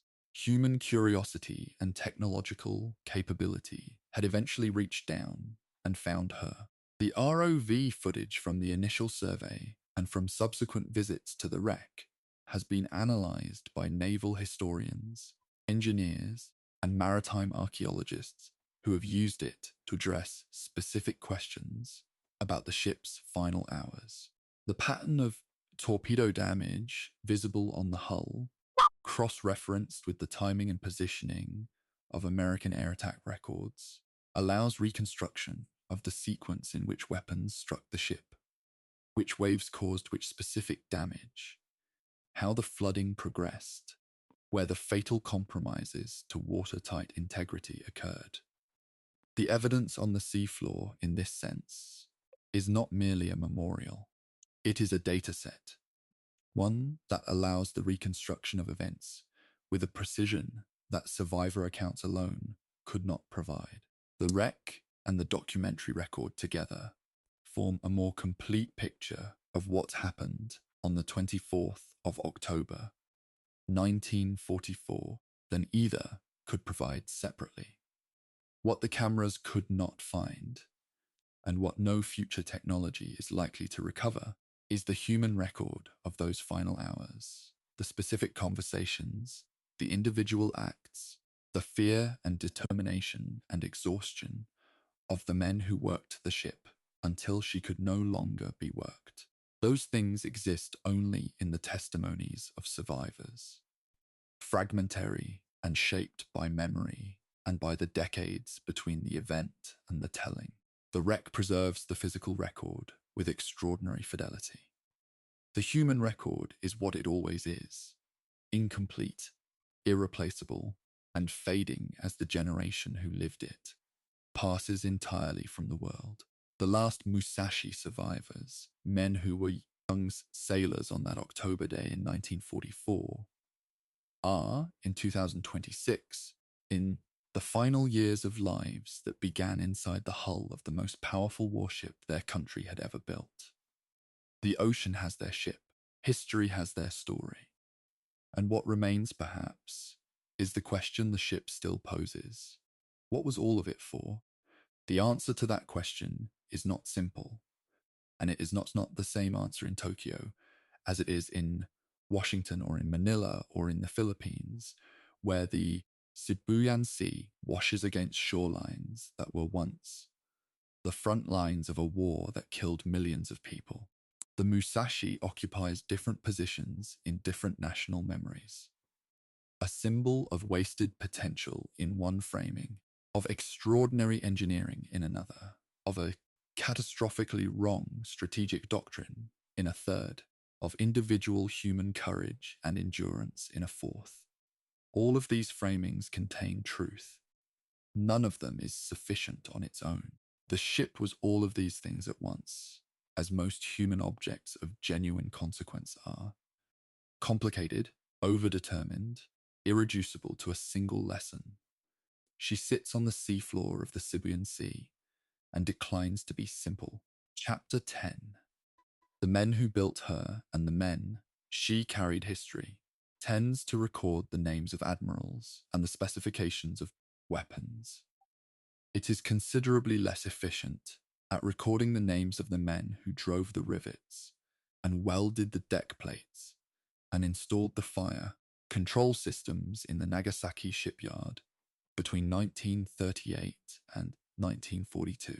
The workers who built Musashi, and there were many thousands of them over the 4-year construction period, were ordinary industrial workers, skilled in the specific trades that large-scale shipbuilding requires. Steel workers, welders, electricians, pipe fitters, riggers, painters, carpenters. They worked inside the hemp curtain without being able to discuss what they were building with anyone outside it. They worked in the physical conditions of a large Japanese shipyard in the late 1930s and early 1940s. Conditions that were demanding, often hazardous, and governed by the wartime intensification of production pressure that afflicted every major industrial facility in Japan. They built something extraordinary, and they were not permitted to say so. The social world of those workers, the neighborhoods of Nagasaki where they lived, the families they returned to at the end of each shift, the casual conversations they could not quite have because the thing they spent their days building was a state secret, is almost entirely absent from the documentary record. A few personal accounts, assembled from interviews conducted in later decades, with men who had worked at the Nagasaki yard during that period, give fragmentary glimpses. The strange sense of being employed on something whose true dimensions were difficult to comprehend from close up. The awareness of being watched, not aggressively, but continuously, by the security apparatus that surrounded the project. The professional pride of a skilled craftsman in work that demanded the highest quality he was capable of, competing with the knowledge that what he was helping to build would eventually carry men into a war. These fragments do not add up to a complete picture. They add up to an indication that there was a complete picture, once, in the minds of people who have largely passed from the world. The sailors who served aboard Musashi were drawn from across Japan's naval recruitment and training system. The Imperial Japanese Navy was a conscript service with a culture of intense professional pride and rigorous training. A, a culture that emphasized discipline, technical skill, and the subordination of individual preference to collective duty, with a thoroughness that shaped its members profoundly.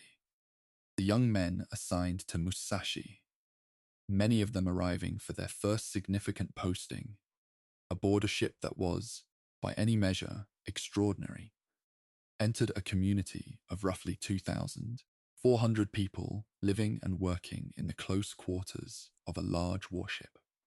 The hierarchy that governed life on any naval vessel was, on Musashi, simply a hierarchy applied to a world of greater scale than most ships provided.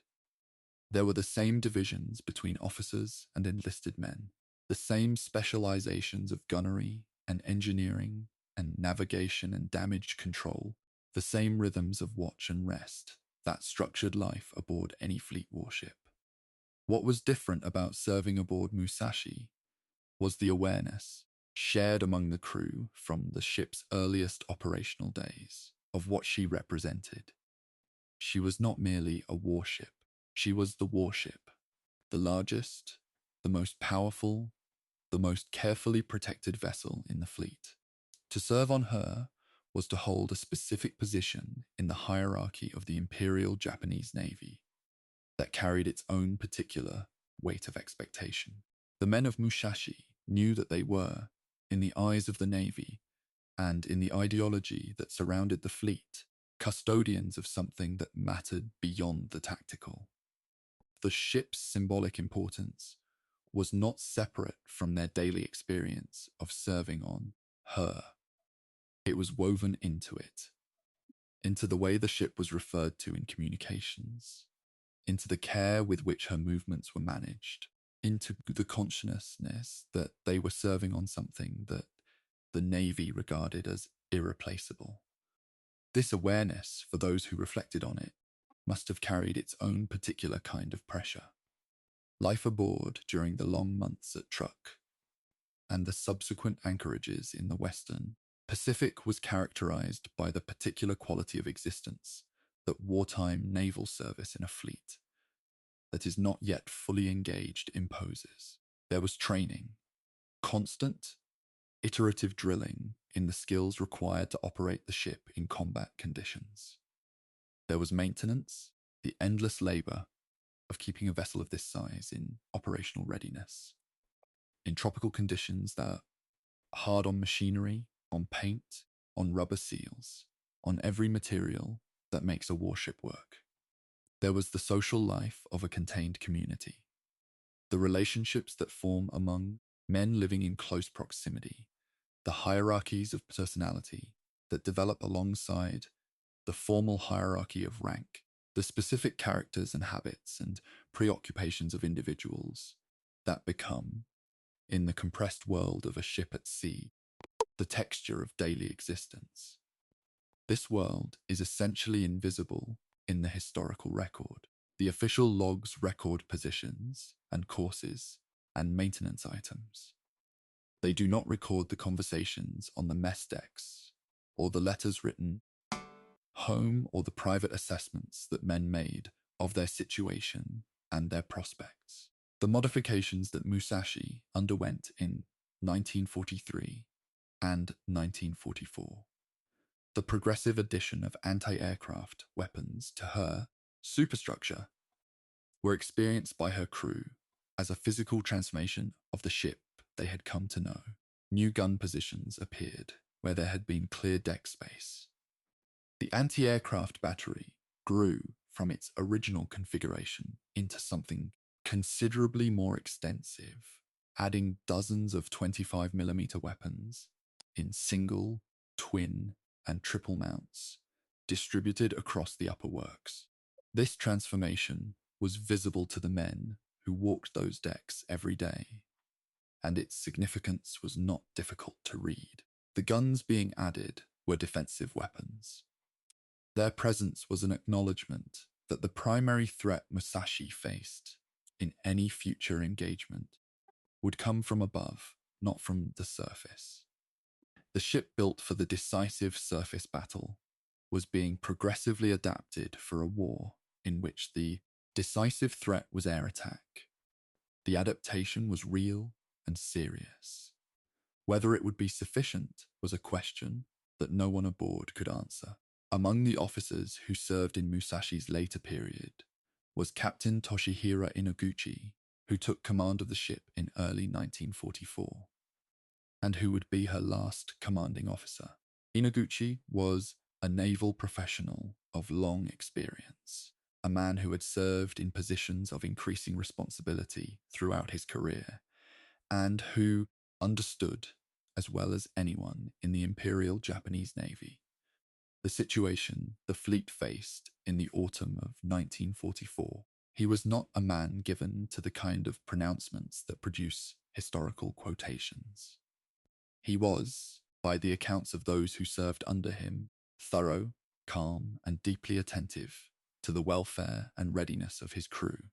The decision he made to remain with his ship when she sank was consistent with the officer who had, in every documented interaction with his crew, communicated that he regarded their lives as the most serious responsibility of his command.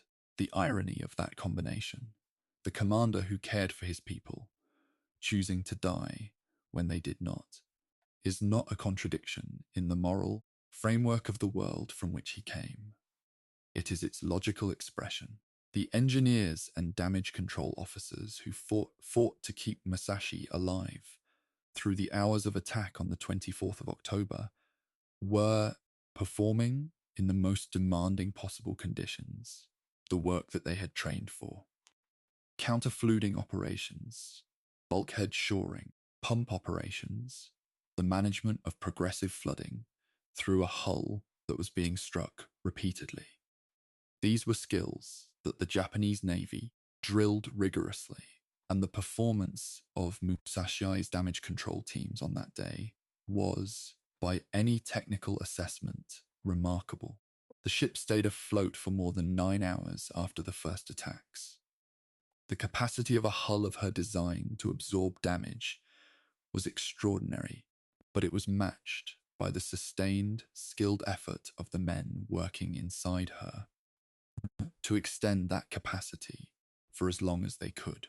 The fact that those efforts ultimately could not save the ship does not diminish what they achieved. They kept her afloat for 9 hours.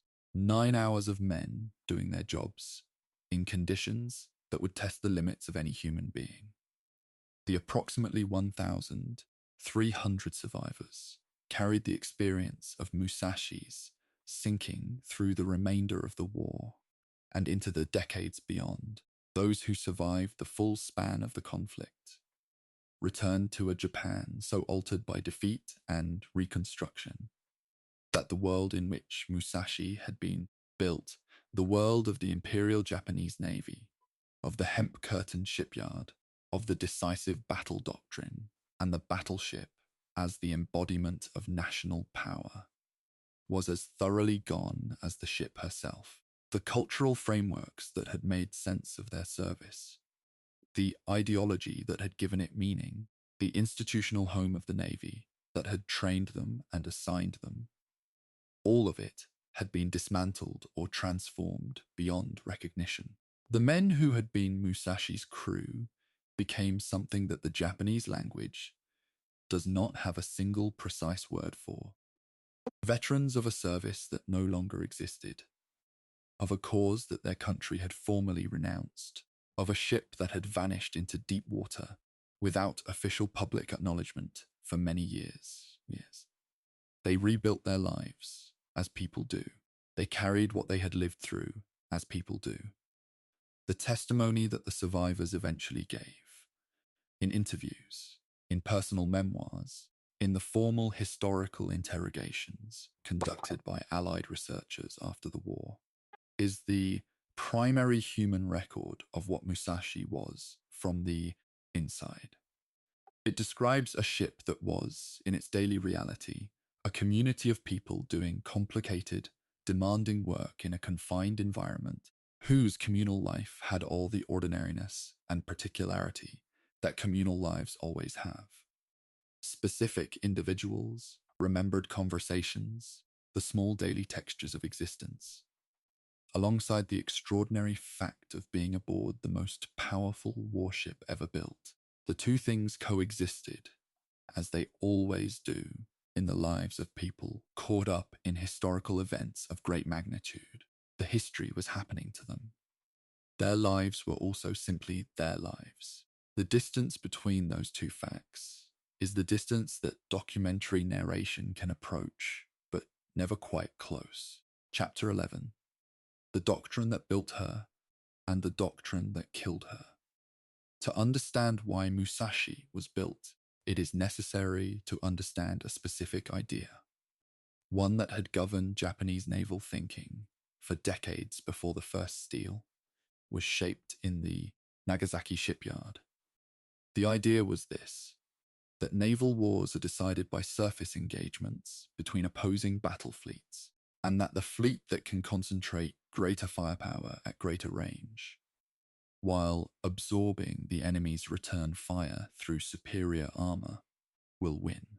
This idea had a historical basis in the great surface battles of the early 20th century, and it had a compelling internal logic. It was also, by the time Musashi entered service in the summer of 1942, already being overtaken by events. The war that was actually being fought in the Pacific bore less and less resemblance to the war that this idea had anticipated. The doctrine of the decisive naval engagement, what the Japanese called Kantai Kessen, had shaped not merely the design of the Yamato class battleships, but the entire organizational logic of the Imperial Japanese Navy. Fleet exercises, officer training, weapons development, shipbuilding priorities. All of it had been oriented around the preparation for a single climactic battle between surface fleets that would decide the control of the Pacific in a matter of days or even hours. This was not an irrational doctrine for its era. The memory of the Battle of Tsushima in 1905, where the Japanese fleet had annihilated a Russian squadron in a surface engagement that settled a war, was still vivid in the institutional memory of the Navy that built Musashi. Tsushima had proved that a well-trained, well-equipped surface fleet could achieve decisive results through a single engagement. The lesson seemed clear. The application seemed straightforward. What the doctrine had not adequately incorporated was the implications of carrier aviation. The aircraft carrier had been present in naval thinking since the 1920s, and the Japanese Navy had invested significantly in carrier development alongside its battleship program. But within the doctrinal framework of Kantai Kessen, the carrier was understood as a supporting element, a force multiplier for the surface fleet, capable of striking enemy formations before the surface engagement began, and of providing air cover during it. The idea that the carrier might entirely replace the battleship as the primary instrument of naval power, that the aircraft themselves, at ranges of hundreds of kilometers, might make the surface engagement obsolete, was a proposition that the institutional culture of the Japanese Navy found very difficult to fully absorb, even as evidence in favor of it accumulated. The men who had designed their careers around the battleship were not, on the whole, eager advocates for the conclusion that their expertise had been rendered obsolete. The attack on Pearl Harbor, while tactically spectacular, was in retrospect deeply ambiguous as a strategic lesson for Japanese naval planning. It demonstrated what carrier aviation could achieve: the destruction of a substantial portion of an enemy fleet at long range without a surface engagement. But it also, in its aftermath, left the American carrier force intact. The carriers had not been in Pearl Harbor on the morning of the attack, and it was those carriers and the aircraft they carried that would eventually define the terms of the Pacific War. Japanese carrier doctrine recognized, after Pearl Harbor, that the carriers were important.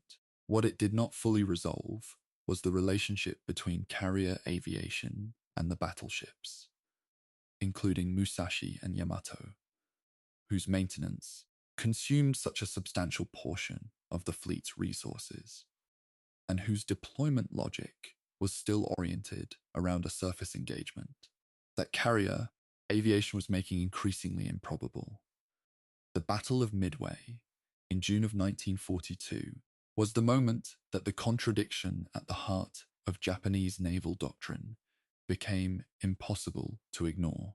4 Japanese fleet carriers, the core of the offensive air power that had attacked Pearl Harbor and struck Allied positions across the Pacific in the preceding months, were lost to American carrier aircraft in a battle that lasted less than a day. Musashi had just been commissioned. Her sister ship, Yamato, was present in the overall fleet, but, as with Musashi, kept back from the carrier engagement. The decisive surface engagement that the battleships had been built for was not at Midway. What was at Midway was the decisive carrier engagement. The engagement that shifted the initiative in the Pacific permanently to the American side. The battleships had been preserved for the wrong battle. The right battle had already been fought by the wrong ships, and it had been lost. The strategic consequence of Midway was that Japan entered the long middle phase of the Pacific War. From mid-1942 through most of 1944, in a position of fundamental strategic disadvantage, from which its leadership had no realistic path to recovery. American industrial production was accelerating in ways that Japan's production capacity could not match. New carriers, new aircraft, new pilots, new submarines were entering service on the American side at a rate that overwhelmed Japan's ability to absorb losses and replace them. The battleships sat in their anchorages, too valuable to risk, consuming fuel that was becoming scarcer, while the war was fought and lost by smaller, more expendable vessels. The irony was total. The ships built to win the decisive battle were preserved from the battles that were actually decisive, and by the time they were committed to action, the capacity that might have made them effective had been stripped away by those earlier battles. The Battle of the Philippine Sea in June of 1944 destroyed what remained of Japan's carrier air groups. The loss of experienced pilots was the irreplaceable element. Planes could be built, or partly built, but the years of training required to produce a competent carrier pilot could not be compressed past a certain minimum. The pilots who had attacked Pearl Harbor, who had fought at the Coral Sea and at Midway, who had sustained the carrier operations of the previous 2.5 years, most of them were gone. The pilots flying from Japanese carriers in the summer of 1944 were, in general, inadequately trained for the kind of operations required. The result was the destruction of the air groups at a cost the Japanese Navy could not absorb. When Operation Shugo was planned in September and October of that year, it was planned around the knowledge that effective Japanese carrier air power no longer existed. And it was planned anyway because no other option was available. The decision to send the center force, including Musashi, into the Sibuyan Sea without adequate air cover was understood by those who made it to be a decision that accepted very high risk. Vice Admiral Kurita's pre-departure address to his commanders acknowledged this openly. The calculation being made was not that the risk was acceptable in the normal tactical sense, that the probability of success justified the exposure. The calculation was something darker and more final, that the Philippines had to be defended, that the Navy had nothing better to offer in their defense, and that the fleet should be committed even knowing the likely outcome. This is the logic that the doctrine of Kantai-Kessen had always contained, latent within its confidence about decisive engagement. The logic of sacrifice to strategic action, the commitment of force not because it will win, but because the alternative is inaction, and inaction is worse. Musashi was the largest and most consequential expression of a doctrine that had been overtaken before she was complete. She was built for a war that had already moved past her before she could fight it. She carried in her 460mm guns and her 650mm armor plate and her 2,700-ton turrets, the full weight of an institutional conviction about how naval wars were won. A conviction that was being disproved in real time by the air battles happening around her. The designers who built her were not fools. The admirals who deployed her were not cowards. They were people operating within an institutional framework that had committed to a vision of naval warfare before the evidence against that vision was fully available, and then found it very difficult to revise that vision quickly enough. The ship was the price of that difficulty. The men who died in her were the price, too. The lesson that strategists and historians have drawn from the story of the Yamato-class battleships is a lesson about the danger of building for a war you expect, rather than the war that is actually developing. It is a lesson about institutional momentum. The way that organizations committed to a particular doctrine tend to interpret new evidence through the lens of that doctrine, rather than allowing the evidence to challenge the doctrine itself. It is a lesson about the relationship between technological capability and strategic relevance. The fact that being the most capable of its type does not guarantee that the type itself remains relevant. All of these lessons are real. All of them are applicable to contexts far beyond the specific case of Japan's super battleships in the Second World War. The Musashi rests at the bottom of the Sibuyan Sea as evidence that the lessons were learned, eventually, at a cost. Chapter 12, What Remains. On the 2nd of March 2015, Paul Allen posted a message to his social media accounts, announcing the discovery of the Musashi wreck and sharing the first images from the ROV survey. The response was immediate and global. The images of the massive gun barrels lying in the dark, of the armored hull side stretching beyond the camera's range, of the ship's anchor still secured in its hawse pipe, as if someone intended to use it, circulated rapidly across the world's information channels. In Japan, the response was particularly intense.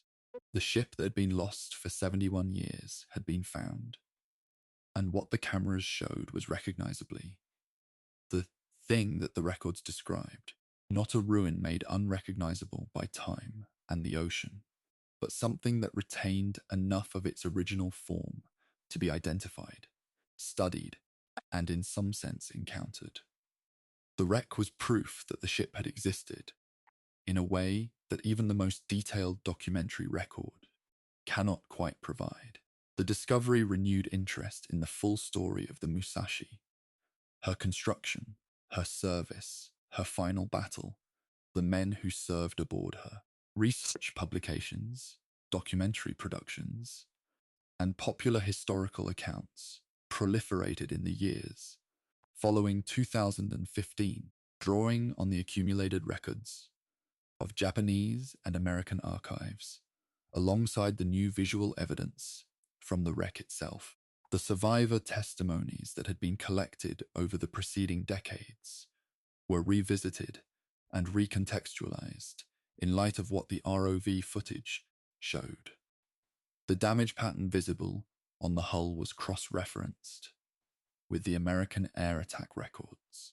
The sequence of events on the 24th of October, 1944, became slightly clearer, slightly more precise, in ways that matter to the historians who study these things.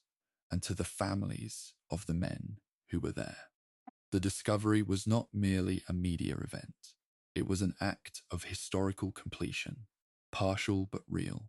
The Japanese government's designation of the wreck as a protected war grave has been maintained since the discovery.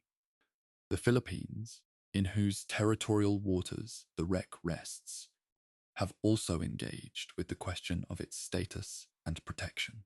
The management of war graves in international waters involves legal and diplomatic complexities that are not always straightforwardly resolved, but in the case of Musashi, the key stakeholders, Japan, the Philippines, and the foundation that manages Paul Allen's maritime research legacy, have proceeded with a shared recognition that the site demands respect. The bodies of more than 1,000 men rest in and around that hull. The obligations that this fact imposes do not expire with the passage of time.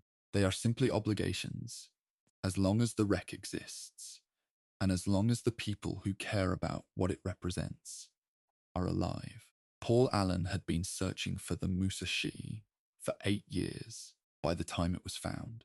His research organization had developed a methodology for this kind of search that combined archival historical work, the patient mining of after, action reports, survivor accounts, navigational logs, and operational records from both sides of a given engagement.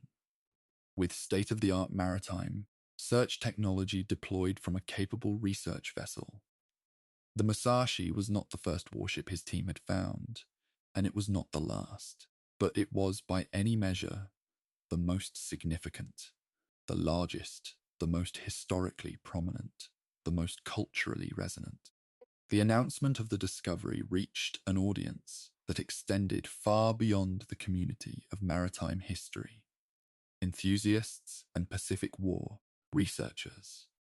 It reached people who had no particular prior interest in the Musashi, but for whom the images of a ship lying in the dark 1,000 meters down communicated something immediate and affecting about what the Second World War had been and what it had cost. The wreck made the abstraction physical. It made the cost visible. In Japan, the story of the Yamato-class battleships has never been straightforwardly handled in cultural memory. The ships and the men who served in them are part of a larger story about the war that Japan still, in the early 21st century, does not fully agree about. A story whose components of responsibility, victimhood, sacrifice, and geopolitical context remain points of genuine disagreement, rather than settled national narrative. The Musashi sits within that contested memory in a particular way. She was not a ship involved in any action that has been designated a war crime. She was not a vessel whose name is associated with cruelty or with the suffering of civilian populations. She was a warship that fought in a battle and sank, carrying with her the men who served in her and the doctrine that had built her. In the Japanese popular imagination, she tends to appear as a figure of tragedy rather than aggression. The largest and most capable ship Japan ever built, lost before she could demonstrate what she had been made for, taking with her 1,000 men and the final realistic hope of the doctrine that had justified her construction. The Philippines, where the Sibuyan Sea lies, and where the Battle of Leyte Gulf was fought, have their own relationship to the events of October 1944. The battle was fought in and around Philippine waters, and the landing operation it was attempting to prevent was the American return to the Philippines that had been promised after the catastrophic Japanese occupation of the islands. The civilian Filipino population had lived through years of occupation that had imposed extraordinary suffering. The Battle of Leyte Gulf and the subsequent American reconquest of the islands was, from a Filipino perspective, liberation, whatever its character, as a Pacific Theater military operation. Musashi, the most powerful weapon that the force attempting to prevent that liberation possessed, rests today in Philippine territorial waters. The layers of historical relationship between the wreck and the place where it rests are not simple. They are the kinds of layers that genuine history always generates. The story of Musashi is also, unavoidably, a story about what the Second World War meant as an event in the development of military technology. The ship represented the absolute peak of a particular technological tradition. The large gun surface warship as the primary instrument of naval power. She was the largest, the most heavily armed, the most thoroughly armored expression of that tradition that was ever produced. And she was destroyed, along with that tradition, not by a superior example of the same technology, but by a different technology entirely. One that operated at ranges and in ways that rendered the very qualities that made her extraordinary irrelevant to her survival. The aircraft that sank her were not larger or more heavily armed or better armored than the aircraft that might have attacked a cruiser or a destroyer. They were the same aircraft using the same weapons. The size and armor that made Musashi exceptional among surface vessels provided no special advantage against air attack. The technology gap was not in degree, but in kind. The discovery of the wreck has not resolved the historical debates about the Battle of Leyte Gulf, or about the decisions that sent the center force into the Sibuyan Sea without air cover. Those debates continue among historians who study the Pacific War, focused on questions that remain genuinely open. Whether Kurita's decision to withdraw from the San Bernardino Strait after successfully engaging the American escort carriers was the catastrophic error that some accounts suggest, or whether the withdrawal reflected a rational assessment of a tactical situation that had become unsustainable.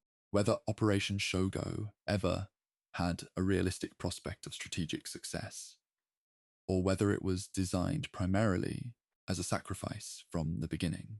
Whether different decisions at earlier points in the war might have preserved enough Japanese carrier air power to provide meaningful support for the center force in October of 1944.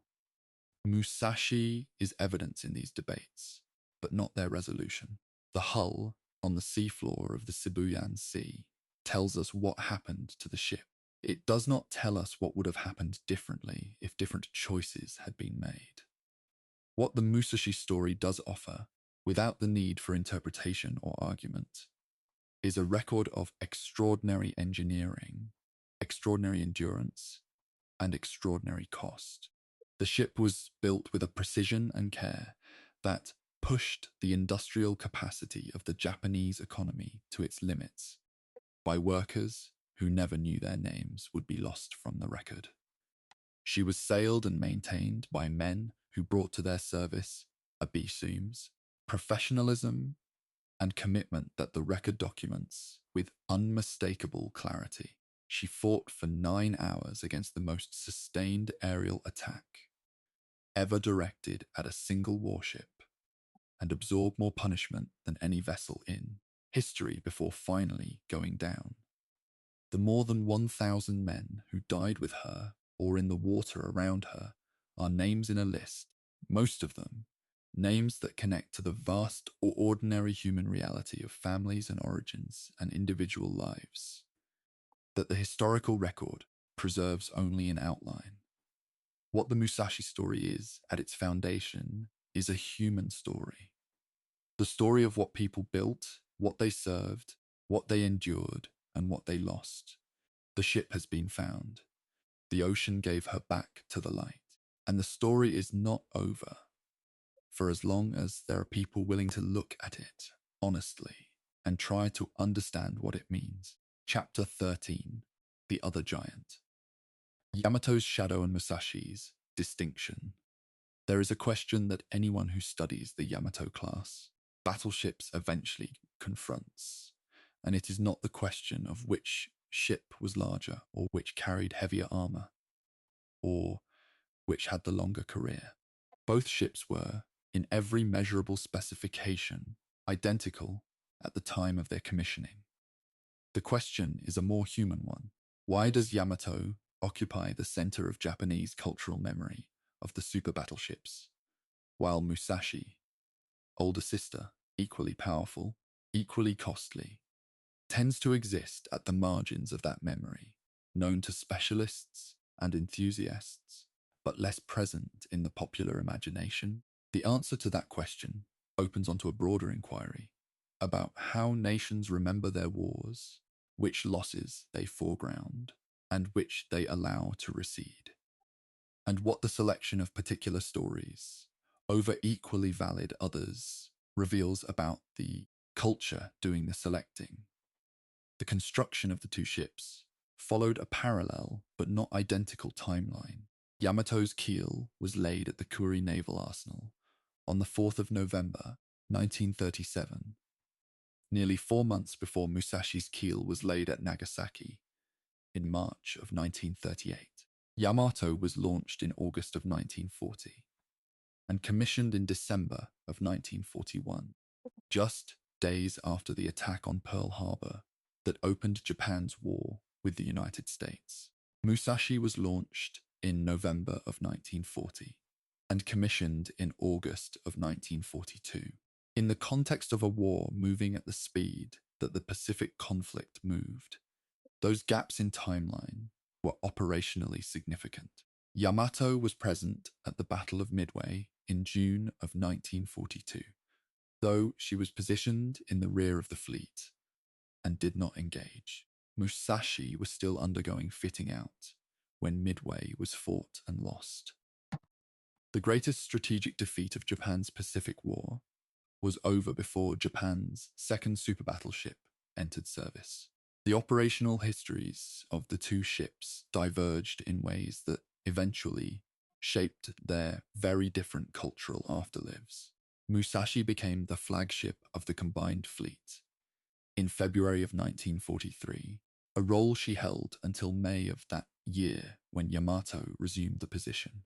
The two ships rotated through fleet movements and anchorages during the long middle period of the war, often operating in company, occasionally separated by repair schedules or different assignment requirements.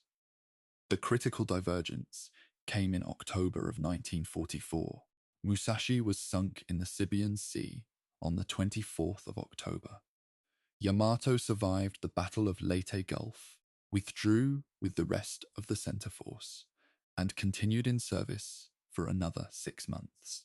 Her end came in April of 1945 in circumstances that differ from Musashi's in ways that would prove, in cultural memory, decisive. Yamato's final operation, designated Tengo, sent her on a one-way mission to Okinawa in April of 1945, with enough fuel for the outbound voyage but not the return. The strategic logic, such as it was, held that she would beach herself at Okinawa and fight as a shore battery after the American invasion force had been engaged. She was attacked by American carrier aircraft in the East China Sea on the 7th of April, 1945, and sank within 2 hours, with the loss of more than 3,000 of her crew, a death toll vastly larger than Musashi's. The explicit one-way nature of the mission, its framing within the broader wave of kamikaze operations that characterized Japan's final defensive efforts, and the sheer scale of the loss gave Yamato's end a quality of deliberate, ritualized sacrifice that lodged itself in Japanese cultural memory with particular force. The novels, the films, the animated productions that have made Yamato one of the most recognizable names in Japanese popular culture drew on that quality of conscious, formal sacrifice, the beautiful, useless gesture of a ship sent to die. Musashi's end, by contrast, was an operational battle. She was part of a fleet in transit, struck by carrier aircraft in waters she was passing through, as part of a larger strategic operation, and sank after hours of fighting back. There was no ceremony of departure, no acknowledged one-way ticket. She died in the way warships usually die, unexpectedly, under attack, with her crew fighting to the last effective moment. This distinction, which from a purely military perspective makes Musashi's end no less significant than Yamato's, turned out to matter enormously in how the two ships were subsequently remembered. Japan's cultural memory of the super battleships is shaped by the resonance of Yamato's end, the formal, acknowledged sacrifice, more than by the harder, more contingent reality of Musashi's. In a culture that has historically accorded deep significance to the beauty of endings, the manner of dying matters almost as much as the fact of it. The physical difference between the two wrecks reinforces this cultural asymmetry.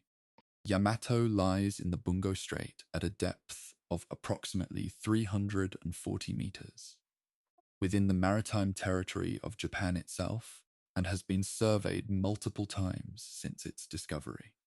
Its location, in waters long known to the Japanese Navy and at accessible depths, meant it was found and surveyed considerably earlier than Musashi. Musashi, resting nearly 1,000 meters down in the Sibuyan Sea, in Philippine territorial waters, remained undiscovered for 71 years. The inaccessibility that preserved her for so long also removed her, for most of the post-war period, from the sphere of physical encounter. Yamato could be visited, studied, documented in ways that built a body of visual knowledge over decades. Musashi was an absence, known from records and from the accounts of survivors, but not from any direct visual encounter with the wreck. The discovery in 2015 brought her into the same category of known, visible things. But the 7 decades of absence had already shaped the asymmetry in how the two ships lived in cultural memory. The families of Musashi's crew, the 1,000-odd households that received official notifications in the autumn and winter of 1944, faced a particular kind of absence. Their fathers, brothers, and sons had served on Japan's most powerful warship, a vessel so secret that its very existence had been concealed from the public. The notification of loss came without the context that might have given it meaning. The ship had been classified, its battles unreported, its very name not publicly acknowledged. The families of Musashi's crew were, in the years immediately following the sinking, mourning a loss that the public record could not confirm, because the public record did not contain the ship. This silence, the silence of a classified catastrophe, lasted longer than the war itself. When the full account of what had happened finally became accessible, the process of integrating it into whatever private frameworks of meaning those families had built around their losses was necessarily complicated. The post-war scholarly work that reconstructed Musashi's story drew on a remarkable range of sources. American air attack records from the carriers that had struck the center force in the Sibuyan Sea contained after-action reports that were, in their way, far more detailed than what the Japanese naval records preserved. The American pilots had submitted precise accounts of what they saw, what they attacked, and what the results appeared to be. Japanese survivor. Testimonies gathered in both American post-war interrogations and later Japanese archival research added the interior account of what it was like to be inside the ship during those attacks. Naval engineering analyses of the wreck site footage added the physical evidence. The accumulation of all these sources over the 7 decades between the battle and the present has produced a historical record of Musashi's loss, that is, paradoxically, more detailed than the records available for many warships whose loss was publicly acknowledged at the time, and whose documentation was never subject to the classification that surrounded Musashi. The effort required to reconstruct the story added a kind of additional weight to it. The sense that this was knowledge retrieved, rather than freely given. The comparison between Musashi and Yamato is ultimately less interesting than the story of each ship on its own terms, but it performs a useful function in the documentary record by illuminating what both ships shared. The quality of having been extraordinary objects caught in a historical moment that their extraordinary qualities could not alter. Both ships were built for a war that moved past them before they could fight it in the terms their designers had intended. Both were committed to operations in which the absence of effective air cover made their surface firepower largely irrelevant to the outcome. Both died under carrier air attack, performing, in their final hours, the function of absorbing punishment that other ships did not receive. A function that their builders had never imagined for them, and that their crews had never trained for. In this sense, Musashi and Yamato are less rivals in memory than parallel expressions of the same historical verdict, that the age of the battleship ended not with a decisive surface engagement, but with the unglamorous, grinding superiority of air power over everything that floated beneath it. The legacy of the Yamato-class battleships in the technical history of naval engineering is complex and instructive. They were, in every purely engineering dimension, magnificent achievements, the product of Japan's finest minds and the best materials the country could produce, built to specifications that have never been exceeded, and that represented the absolute ceiling of what the technology of their era could accomplish. The fact that they were ineffective in the war they fought is not, strictly speaking, a failure of engineering. It is a failure of strategic imagination, the inability to foresee, or the refusal to accept, that the weapon being built was being built for a world that was ceasing to exist. Engineering can only optimize within the parameters it is given. The parameters here were shaped by doctrine, by institutional culture, by the specific anxieties and ambitions of the military political complex that issued the requirements. The engineers delivered what they were asked to deliver with extraordinary skill. What they were asked to deliver was already becoming obsolete. Musashi on the floor of the Sibushan Sea is what that combination produces. Chapter 14, Air Power and the End of an Era. The story of how air power ended the age of the battleship is often told as if it happened in a single moment. Pearl Harbor, perhaps, or Midway, or the sinking of the British battleships Prince of Wales and Repulse-Off Malaya in December of 1941. In truth, the end of the battleship era was not a moment. It was a process conducted across years and oceans, requiring the accumulation of multiple confirmations before the institutional weight of battleship doctrine could be shifted. The sinking of Musashi in the Sibuyan Sea on the 24th of October, 1944, was not the moment that ended the era. That moment had already passed. But it was the event that documented the ending most completely, with the most exhaustive record in the most unambiguous terms. 19 torpedoes, 17 bombs, 9 hours. The mathematics of finality had never been so precisely recorded. The aircraft that sank Musashi were launched from American fleet carriers operating east of the Philippines, specifically from the carrier groups of Task Force 38, the fast carrier force that was then the primary offensive instrument of American naval power in the Pacific. The aircraft types involved in the various strike waves included the Grumman TBF Avenger torpedo bomber, the Curtiss SB-2C Helldiver dive bomber, and the Grumman F-6F Hellcat fighter, operating in the strike escort and light attack role. These were not exceptional aircraft by the standards of their time. They were the standard fleet aircraft of the United States Navy in the autumn of 1944, well maintained and flown by crews who were, by that stage of the war, considerably more experienced and better trained than the Japanese aviators who had preceded them into combat. The pilots who attacked Musashi that day were not performing some extraordinary feat of skill or courage beyond the normal demands of carrier strike operations. They were doing their jobs.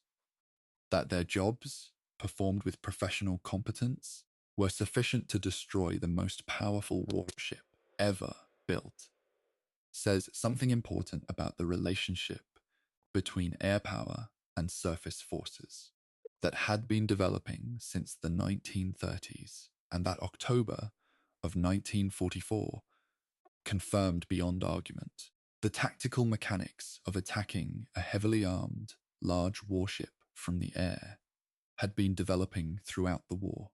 The Japanese attack on Pearl Harbor had demonstrated, against ships at anchor and without prior warning, what torpedo-carrying aircraft could accomplish.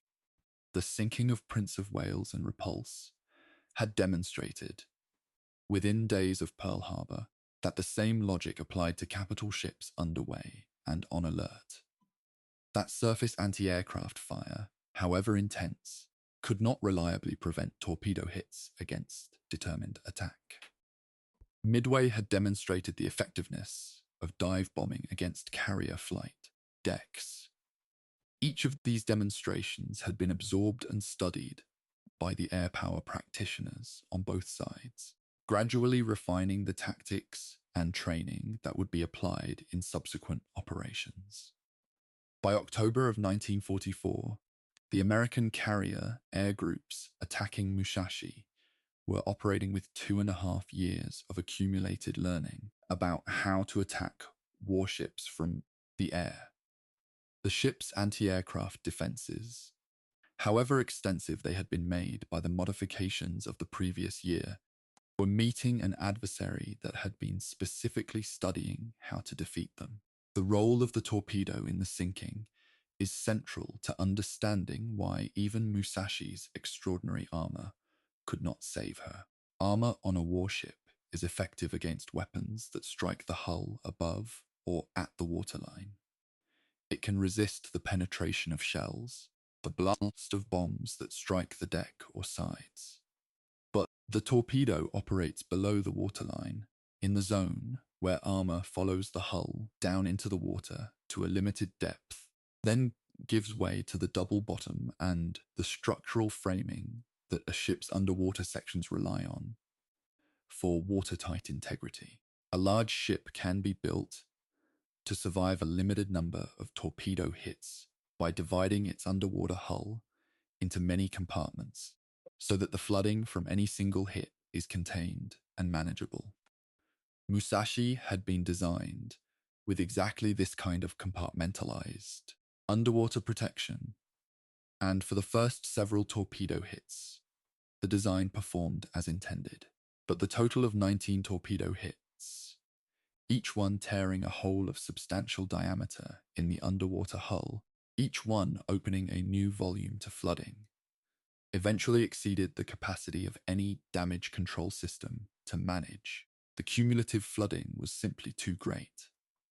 The ship sank because the sea entered her in more places than her systems could address, not because her designers had been inadequate to the original specification.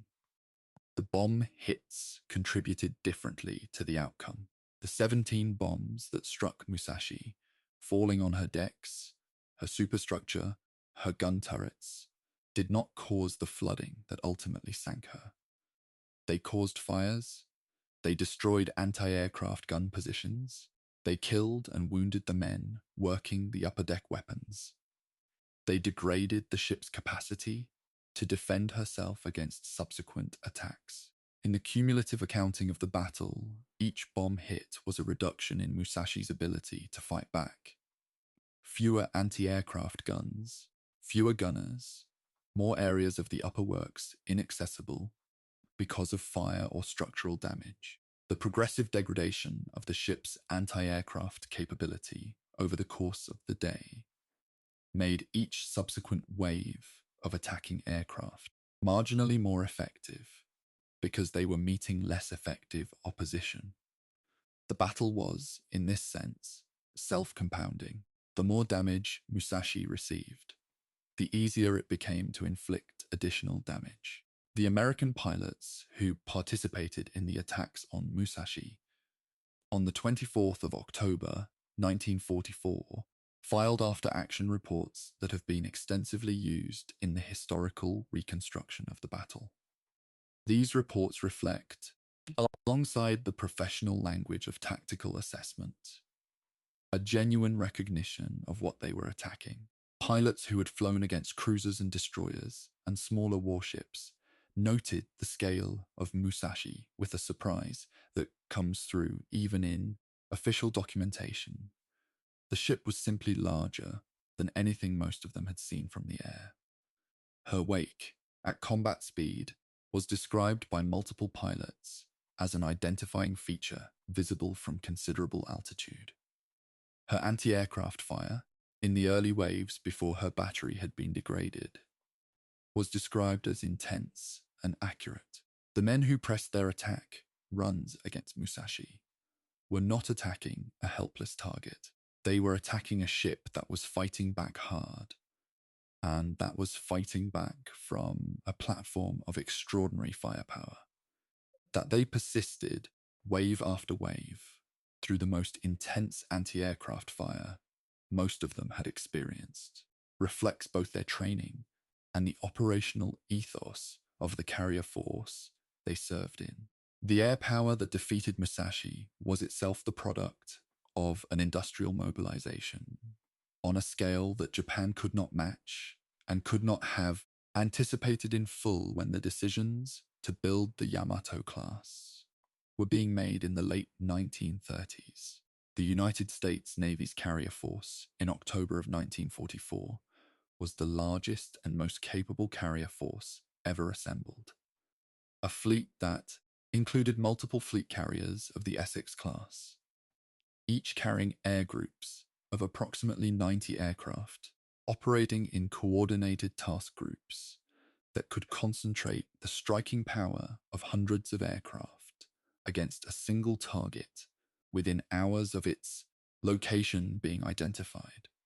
Japan had nothing comparable, and the reasons why it had nothing comparable went beyond the performance of individual ships or pilots to the fundamental productive capacity of two economies of very different size and industrial development. The ships and aircraft and trained pilots that America could generate from its industrial base simply could not be matched by Japan's narrower and less richly resourced manufacturing capacity.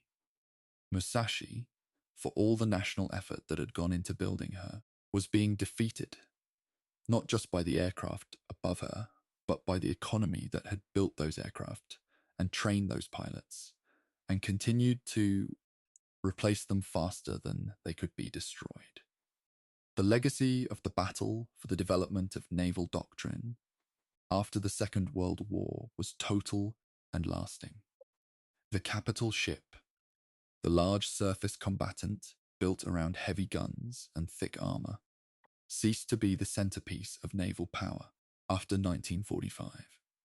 The aircraft carrier assumed that role, and it has held it in every major navy ever since. The battleships that survived the war were maintained for a period in various secondary roles: shore bombardment, training vessels, reserve hulls, before being decommissioned and in most cases scrapped. A few were preserved as museum ships. None were built new by any major power after 1945 with the intention of fleet combat. the lesson that the war had demonstrated, at the cost of the ships and men lost in battles from the North Atlantic to the Sibuyan Sea, was absorbed with a thoroughness that the institutional resistance of the pre-war era had not managed to achieve. The age of the battleship ended not with a policy decision, but with the accumulated weight of operational evidence that could no longer be argued with. What sometimes lost in the straightforward narrative of air power defeating the battleship is the texture of what that replacement actually meant in human and operational terms. The aircraft carrier, for all its offensive capability, was in 1944 a ship of extraordinary vulnerability, a vessel whose flight deck was essentially unarmored, whose aviation fuel and ordnance stores made it highly susceptible to fire, whose survivability depended on the fighters it could launch to protect it, rather than on its own structural resilience. The battleship had been vulnerable to torpedoes and to air attack in conditions of insufficient air cover. The carrier was vulnerable to submarines, to surface ships that could close to gun range, to aircraft that could penetrate its fighter screen. The replacement of one class of vulnerability with another did not represent the elimination of risk from naval warfare. It represented the substitution of one set of risks for another, with the crucial difference that the carrier's offensive capability, measured in aircraft range and strike capacity, was greater than the battleships in the specific conditions of the Pacific War. In other conditions, or at other times, the calculation might have been different. Musashi's place in the history of naval air power is that of the final, definitive, most completely documented proof of what carrier aircraft could accomplish against a surface warship of any size. The 19 torpedo hits and 17 bomb hits that she absorbed before sinking constituted, in the accounting of every naval analyst who has studied the record, an extraordinary demonstration of both the ship's structural capacity for punishment and of air power's ultimate ability to overcome that capacity. No battleship built after the war was designed to absorb that kind of punishment, because no battleship built after the war was designed at all. The class of objects that Musashi represented ceased to be produced. She was, in this sense, not only the most powerful battleship ever built, but also, in the most precise definition of the word, one of the last. The era she embodied ended with her, and the evidence for that ending rests at 1,000 meters depth in the Sibuyan Sea, preserved by cold and darkness for as long as the ocean chooses to keep it. Chapter 15. Japan after the battle. The nation that lost its navy, the Battle of Leyte Gulf, ended on the 26th of October, 1944, with the American invasion of Leyte, proceeding despite the Japanese Navy's best efforts to prevent it. The combined fleet had committed its remaining combat power to Operation Shogo, and had lost in the most comprehensive possible way, not merely in tactical terms, but in the institutional and strategic sense that the forces committed could not be reconstituted in any meaningful form. The Japan that emerged from those 4 days of fighting was a Japan whose navy, as a force capable of contesting American control of the Pacific, effectively no longer existed. The ships that had survived, and many had not, could still be moved from one anchorage to another, could still be committed in desperation to the kind of one-way sacrifice operations that characterized Japan's final months, but they could no longer function as a fleet in the coherent operational sense.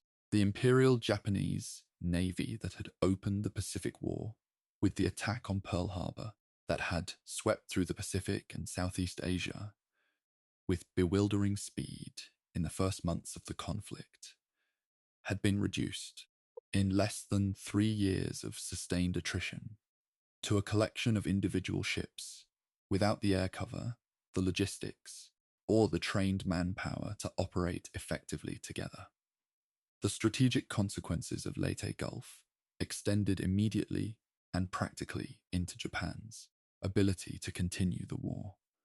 The Philippines, once American forces completed their reconquest, would sever Japan's sea lines of communication with the resource areas of Southeast Asia, the oil fields of Borneo and the Dutch East Indies, the rubber and raw materials of Malaya and Indochina, that the entire Pacific War had been initiated to secure and protect. Japan had gone to war partly to gain access to those resources, and partly to protect the access it had already established. With the Philippines gone, the sea routes connecting those resources to Japan's home islands became so exposed to American air and submarine attack that they could not be reliably used. The fuel, the metals, the rubber, the material basis of Japan's industrial war effort was being physically cut off from the factories and shipyards and arsenals that needed it. The men who had died at Leyte Gulf, including the 1,000 who had gone down with Musashi, had died preventing an outcome they had not been able to prevent. The Japanese home islands, in the final year of the war, lived with the knowledge that the situation was not merely bad, but was becoming, by every objective measure, catastrophic. American strategic bombing, initially focused on industrial targets, and becoming, as the campaign progressed, increasingly directed at urban areas, was systematically destroying the infrastructure of Japan's war economy. And, in the urban raids of early 1945, killing civilians in numbers that the military operations at sea, for all their cost, had not approached. The naval battles in the Sibuyan Sea and elsewhere had been fought, ultimately, to prevent this, to keep American air power far enough from the Japanese home islands that the bombing could not be sustained at scale. That defense had failed. The loss of the Philippines provided the basis from which long-range bombers could reach the home islands. The loss of Iwo Jima and the ongoing battle for Okinawa moved the front closer still. The relationship between the naval catastrophe at Leyte Gulf and the air war over Japan cities is not always drawn explicitly in historical accounts, but it is direct and measurable. Musashi and the other ships lost in those waters were the last serious obstacle to the air campaign that followed. The Imperial Japanese Navy's response to its own irrelevance in the conventional naval sense was the kamikaze program. The deliberate use of aircraft as guided weapons, with the pilot making a one-way journey to ram the target. This approach, which began in a semi-formal way at Leyte Gulf, and was systematized into a major component of Japan's defensive strategy in the following months, represented a fundamental acknowledgement that conventional air power could no longer compete with American fighters and anti-aircraft defenses. The logic was brutal in its clarity. If a Japanese aircraft could not survive long enough to release a bomb or torpedo against a target, and then escape, then the aircraft itself became the weapon, and the pilot's willingness to die became the substitute for the tactical skill and survival probability that conventional attack required. The kamikaze program inflicted real damage on American ships, particularly the escort carriers and destroyers that formed the screen around the main fleet. But it could not alter the fundamental balance of the Pacific War. It could only make the final phase of that war more costly for both sides. The men who had survived the sinking of Musashi found themselves, in many cases, absorbed into the organizations that were now tasked with Japan's final defense. Some were assigned to other warships. Some were assigned to shore installations.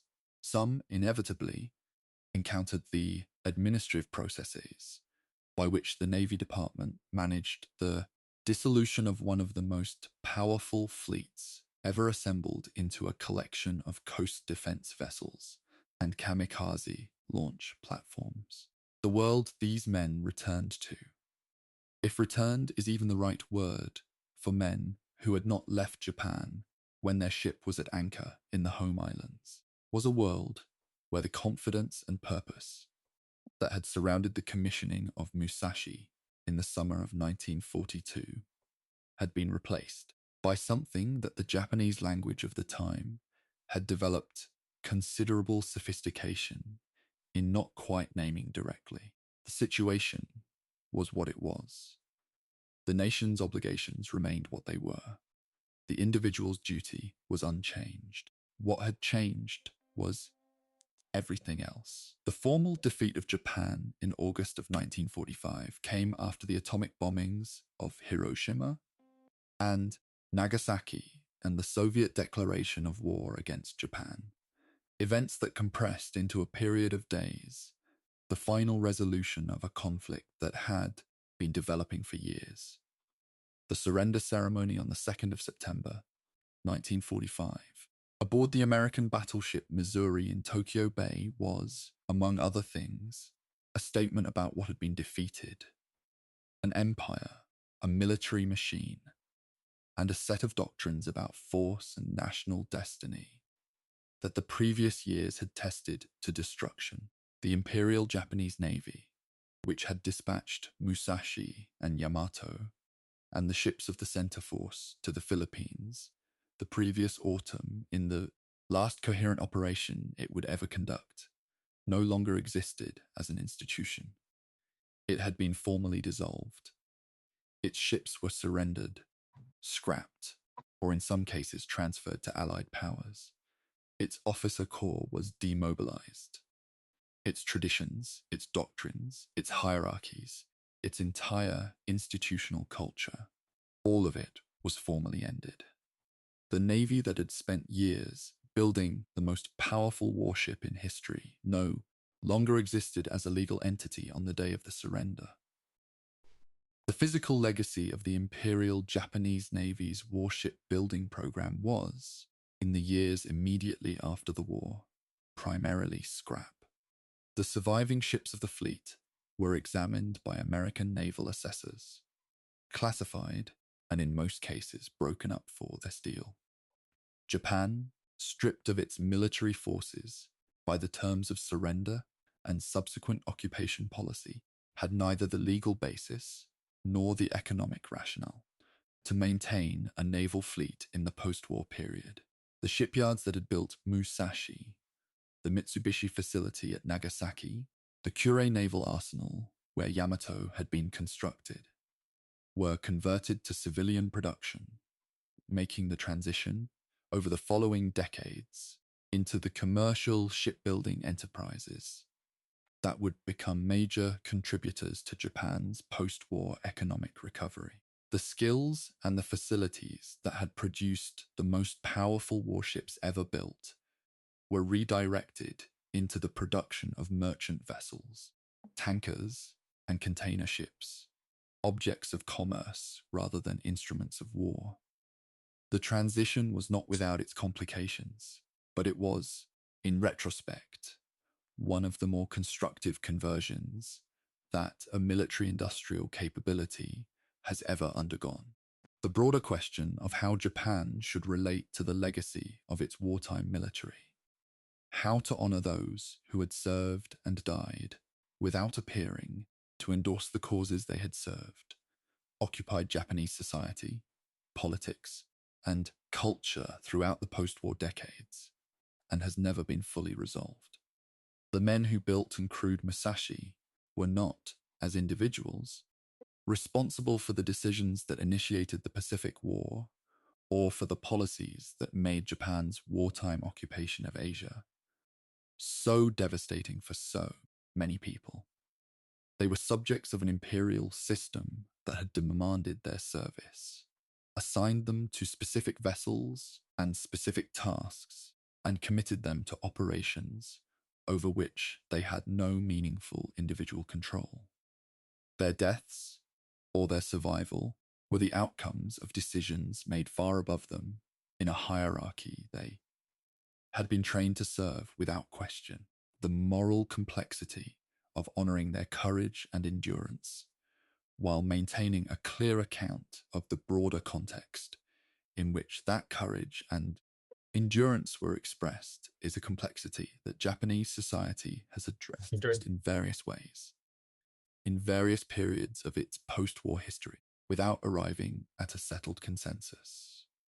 The national memorial and commemoration practices that developed in Japan in the post-war decades reflect that complexity in their details. The Yasukuni Shrine in Tokyo, the memorial to Japan's war dead, which includes among its commemorated individuals those convicted of war crimes by post-war tribunals, has been a source of ongoing controversy, with visits by government officials generating diplomatic friction with neighboring countries.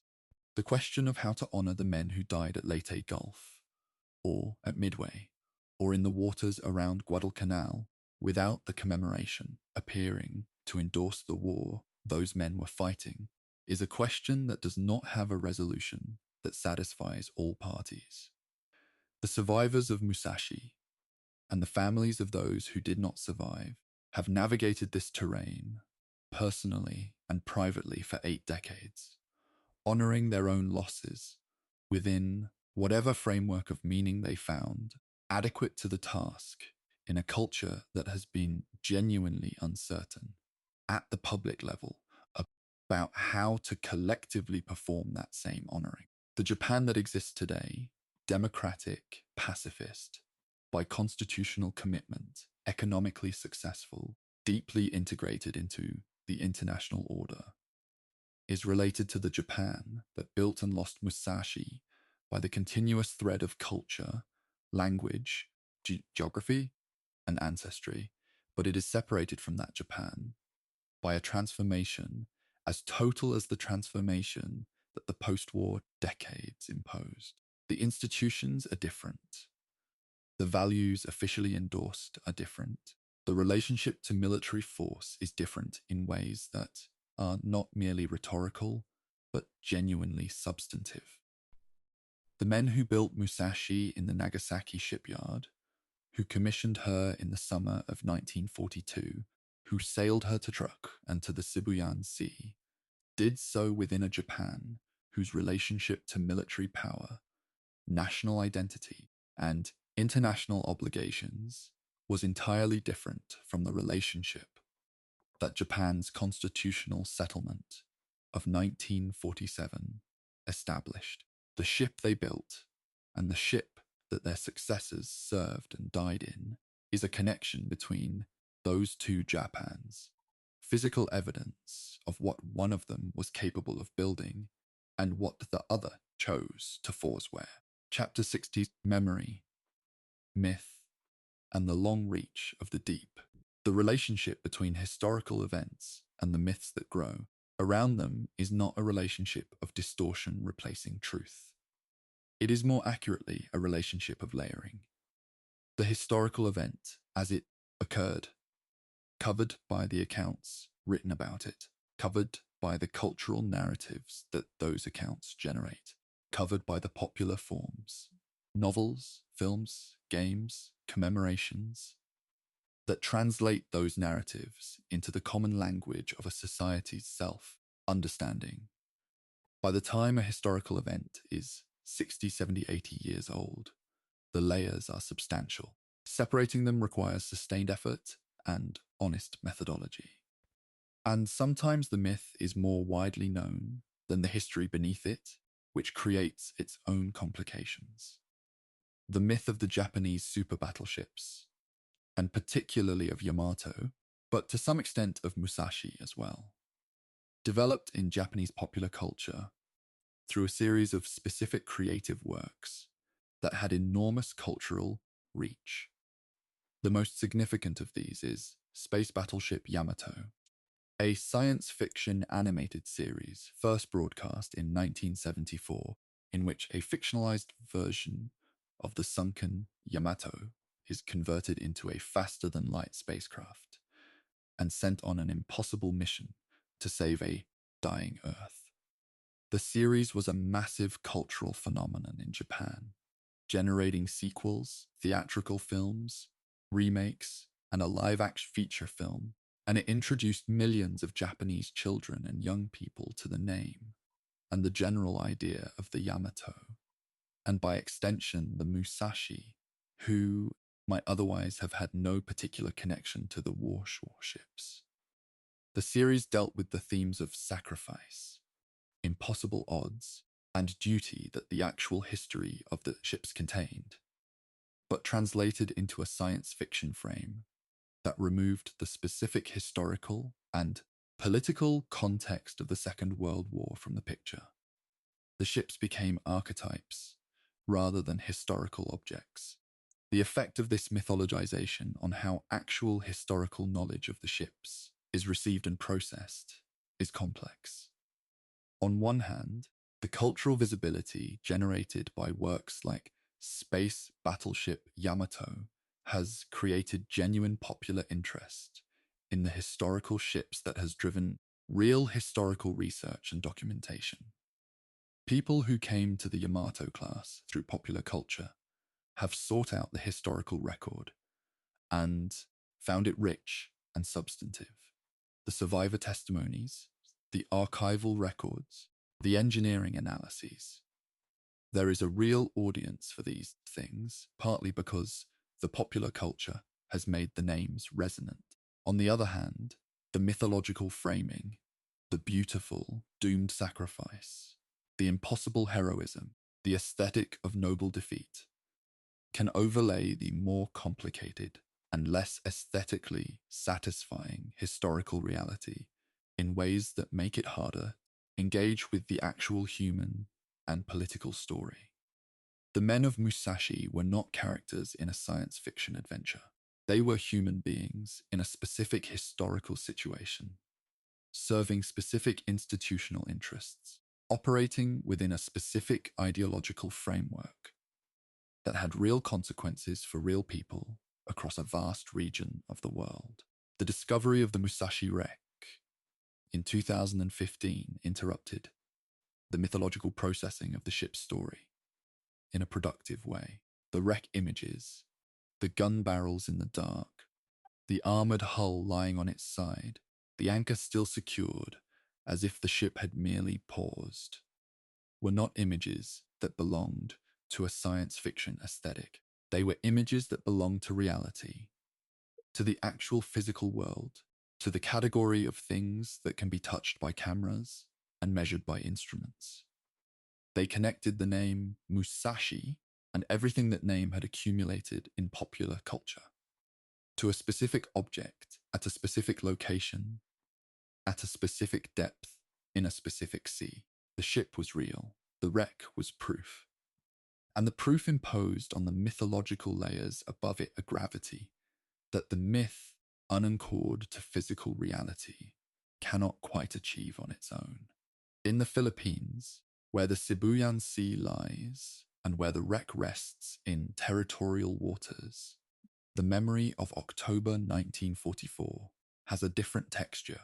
For Filipinos, the Battle of Leyte Gulf and the subsequent American reconquest of the Philippines was liberation from an occupation that had imposed years of hardship, exploitation, and systematic brutality on the civilian population.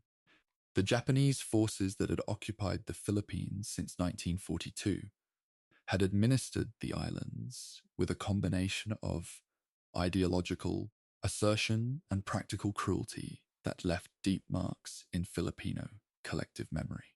The center force that had moved through the Sibuyan Sea in October of 1944, of which Musashi was the most powerful single element, had been the naval instrument of an empire whose land forces had committed serious crimes against the Filipino people.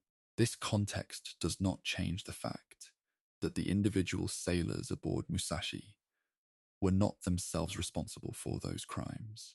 that they were young men following orders in a military hierarchy, that their deaths were genuine human losses. It does change the meaning of their presence in Philippine waters and of the wreck that rests there today from the perspective of the people whose territorial sea it is. The legal and diplomatic framework governing the Musashi wreck reflects these layered historical relationships. Japan and the Philippines have maintained, in the decades since the war, a bilateral relationship that has included formal Japanese acknowledgement of the wartime occupation's costs and a series of reparation and development assistance arrangements.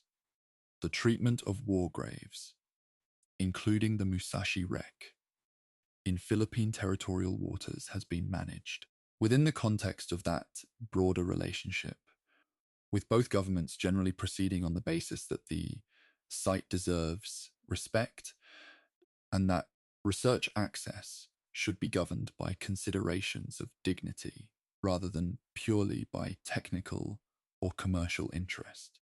This approach has not been without its complications, but it represents, on balance, a reasonably mature handling of a situation that could easily have generated more friction than it has.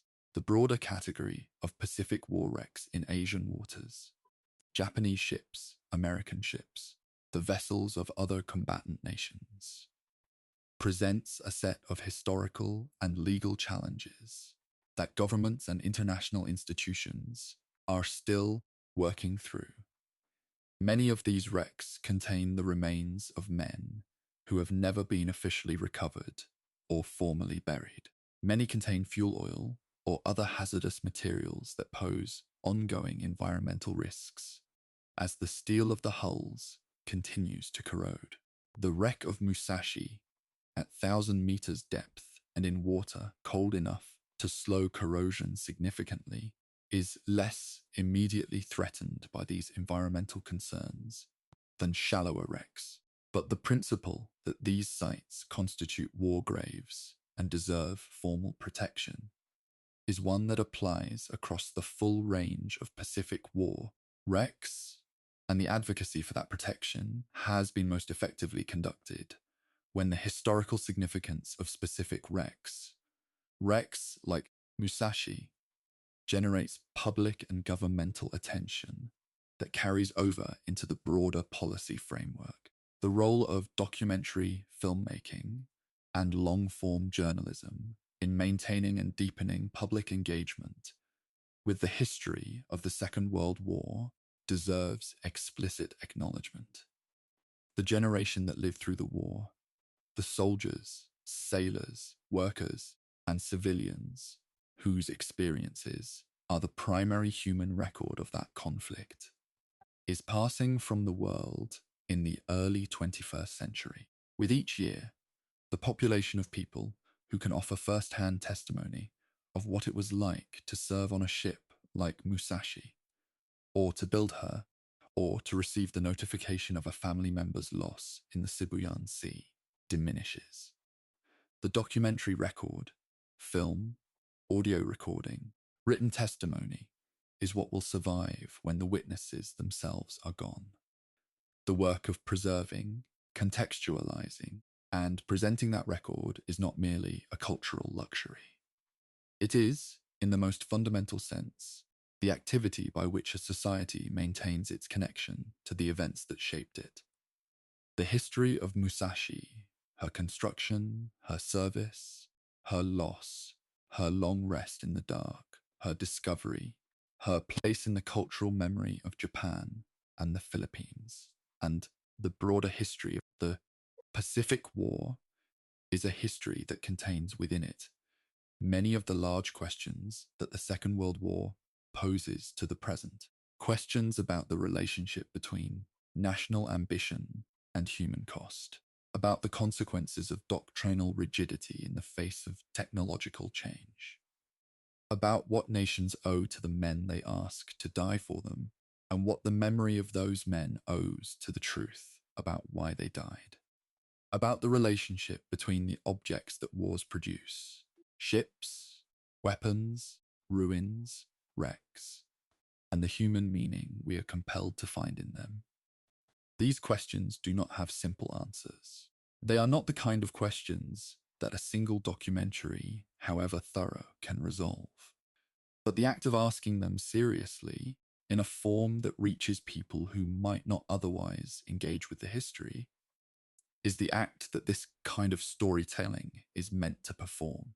Chapter 17: The Deep and the Discovery. Paul Allen's 8-year search. There are projects that define a person's relationship to history more clearly than any biography could. The 8-year effort by Paul Allen's research team to locate the wreck of Musashi in the Sibian Sea was one of those projects. Not because it required the most sophisticated technology his resources could command, though it did, and not because it generated the largest amount of public attention. Though the announcement in March of 2015 achieved global reach within hours. It was a defining project because it required and demonstrated the combination of characteristics that genuinely complex historical recovery work demands. Sustained patience, rigorous archival methodology, technical expertise in deep ocean search operations, and the organizational capacity to maintain a focused effort across nearly a decade of incomplete results. Paul Allen had been interested in the maritime history of the Second World War for many years before the Musashi search began. His research organization had developed a methodology for locating Pacific war wrecks that combined the study of historical records from both American and Japanese archives with the deployment of his vessel Octopus, a 126-meter yacht fitted with deep ocean search and survey equipment in at-sea search operations. The vessels his team had located before Musashi had demonstrated the methodology's effectiveness and had refined the team's understanding of how to translate archival probability maps into efficient at-sea search patterns. Each successful search had added something to the team's operational knowledge. The Musashi search benefited from all of that accumulated learning, and benefited more of it than any previous project had. The archival phase of the search involved working through a large and imperfectly preserved set of records. The American after-action reports from the carrier strikes of the 24th of October, 1944, provided the most precise positional information available. Individual pilots' estimates of the target's position at time of attack cross-referenced with the known positions of the carrier task groups and the timing of aircraft, launches, and recoveries. These records were not simple raw data. They required interpretation, cross-referencing, and the application of judgment about how precise individual pilot position estimates actually were, given the conditions of a combat air mission over a heavily defended target in the middle of an ongoing battle. Japanese records, fleet movement logs, the survivor accounts gathered in post-war interrogations, the operational documentation that had survived the destruction of records at the end of the war, added a second set of positional information that could be compared against the American data. The comparison of the two data sets, American and Japanese, was itself a research exercise of considerable complexity. Each data set used different reference systems, recorded positions with different methodologies, and reflected different perspectives on the events of that October day. Reconciling them required historians with fluency in both languages and both military record-keeping traditions, working alongside the navigators and oceanographers who were responsible for translating historical position estimates into specific coordinates on a modern chart. The search area that emerged from this process was not a point but a zone, a region of the Sibuyan Sea, within which the probability of finding the wreck was substantially higher than outside it, but whose dimensions still encompassed a substantial area of seafloor that had to be systematically searched. The at-sea search operations used deep ocean sonar systems deployed from the Octopus in overlapping passes across the candidate area. The sonar technology available to the team in the early years of the search. The search began in earnest around 2007, was less capable than what became available as the search continued and as the technology improved. The searches were conducted in multiple expeditions across the 8-year period, each one adding to the mapped coverage of the search area and refining the understanding of the seafloor topography. The Sibuyan Sea's bottom in the candidate area was not uniform. It had its own ridges, slopes, and geological formations that produced sonar returns requiring interpretation. Distinguishing the return from a man-made object of Musashi's size from the natural geological features of the seafloor required both the sensitivity of the sonar equipment and the analytical experience of the team processing its data. The breakthrough came in early 2015 when sonar passes identified returns in the candidate area that were inconsistent with natural geology and consistent in their dimensions and character with a large warship wreck. The ROV was deployed to the location identified by the sonar, descending through approximately 1,000 meters of water to the seafloor. The descent was not dramatic in real time. ROV operations at these depths are measured in hours rather than minutes, and the operators guiding the vehicle from the surface work through long periods of patient observation before arriving at anything resembling a confirmation.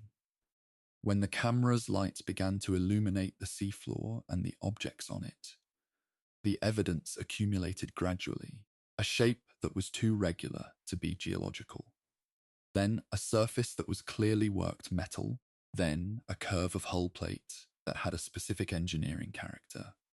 Then, unmistakably, a gun barrel of a caliber that could only belong to one class of ship.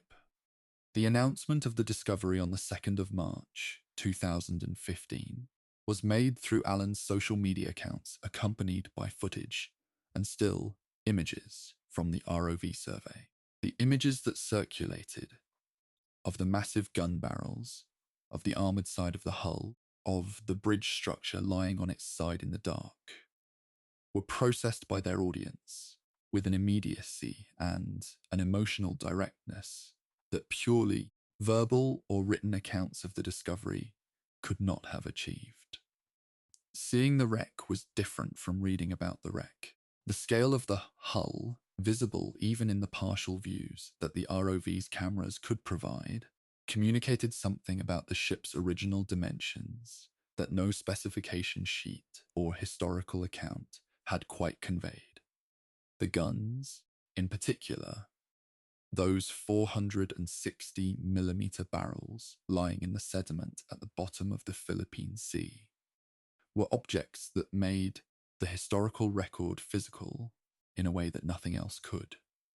Paul Allen spoke about the Musashi discovery in terms that reflected both his personal engagement with the project and his understanding of its broader significance.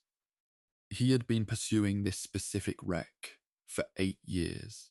The commitment of resources, the ship time, the equipment costs, the personnel, the archival research had been substantial by any measure.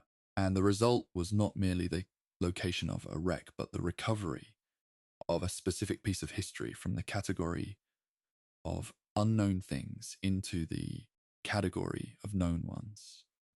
This act of historical recovery, the transformation of an absence into a presence, is the fundamental contribution that deep ocean wreck discovery makes to the historical record, and it is a contribution that no amount of archival work can replicate. The wreck itself, visible on camera, verifiable by the physical evidence of its hull and fittings and armament, is evidence in a category different from and more fundamental than any document.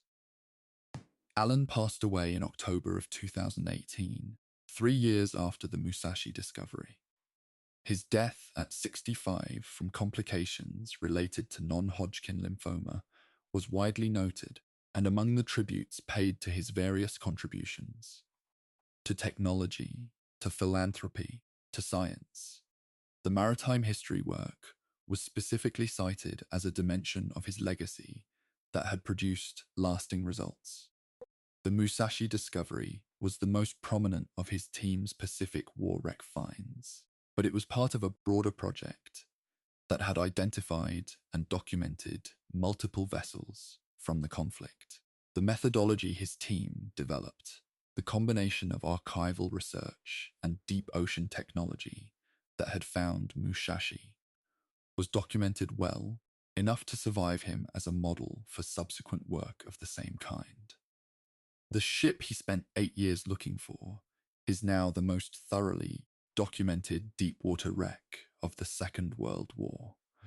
The man who spent 8 years looking for it left behind a legacy in maritime history that will outlast the immediate public recognition it received. The Sibuyan Sea where Musashi rests is not a place most people will ever visit.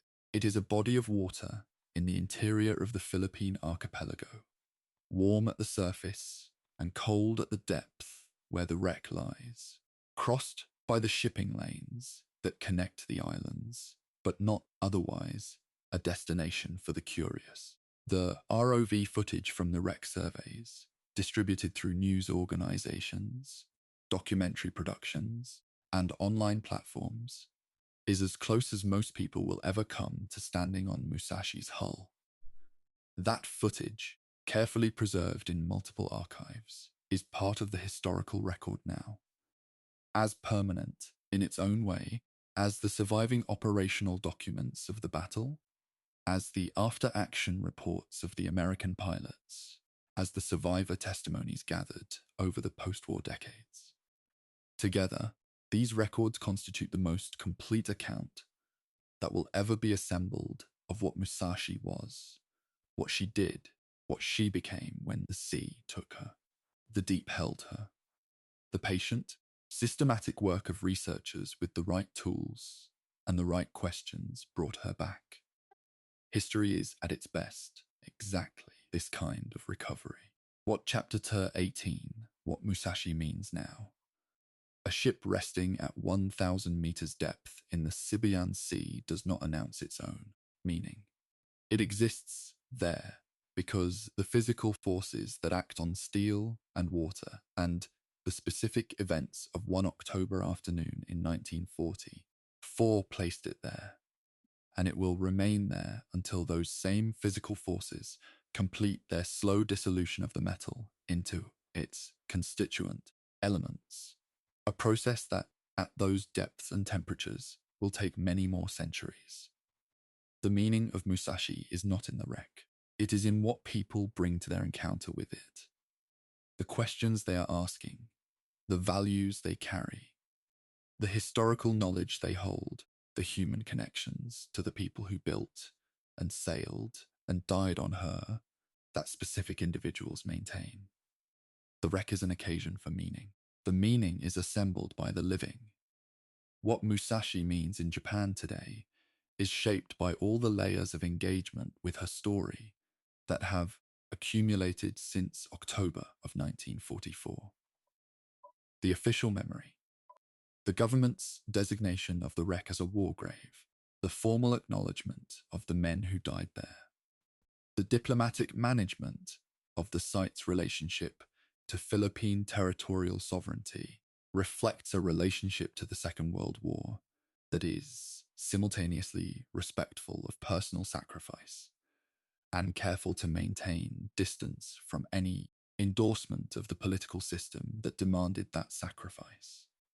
The popular memory, the cultural resonance of the Yamato class, the science fiction mythology, the video games and anime series, and model kits that have kept the names Yamato and Musashi in the vocabulary of Japanese popular culture reflects a much less formally managed set of associations in which the ships serve as vehicles for working through themes of heroism, loss, impossible odds, and national identity that Japanese culture has found consistently compelling since the war.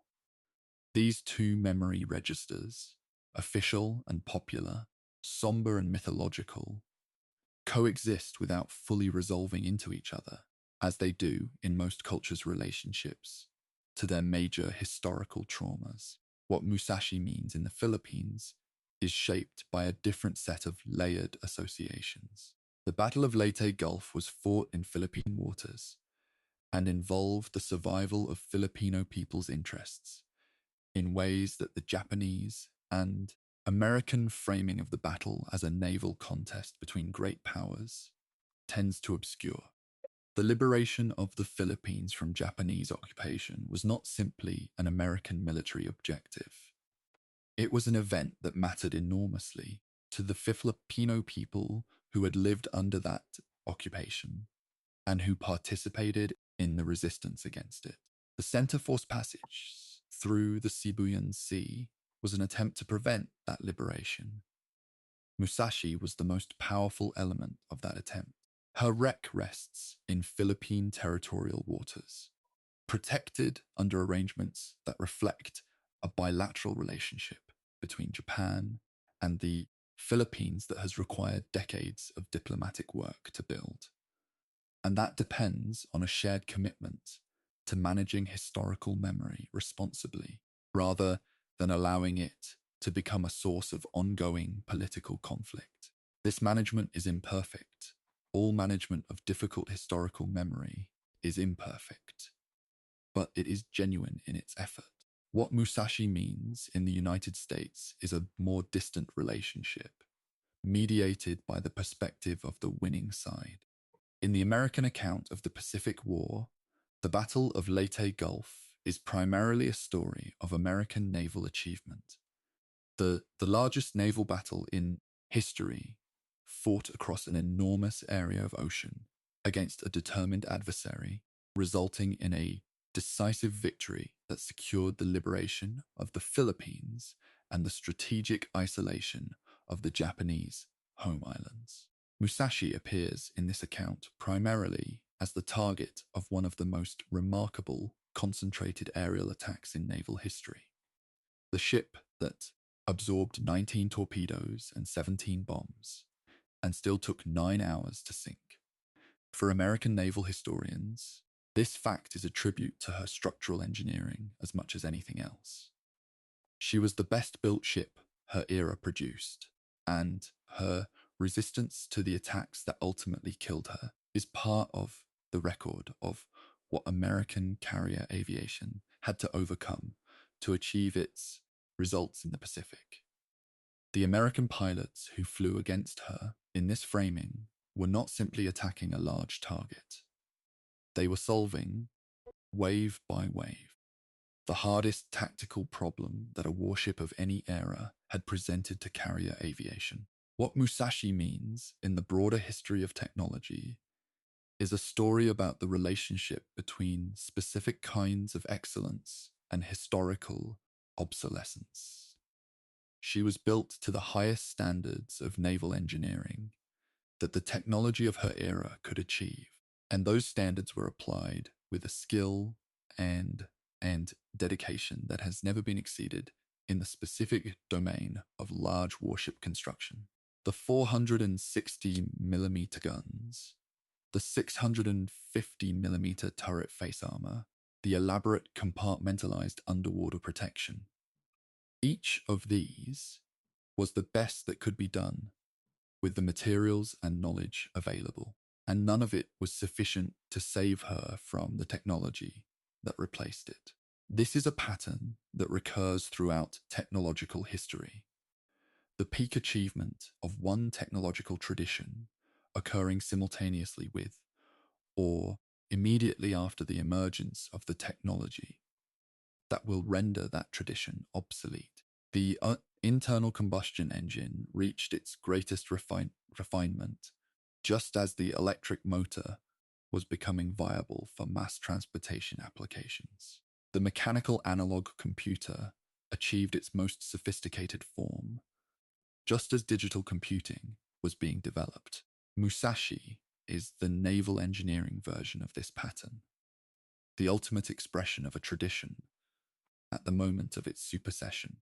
What Musashi means to the families of those who served on her is, finally, the most important of all these framings, and the one about which the historical record has the least to say.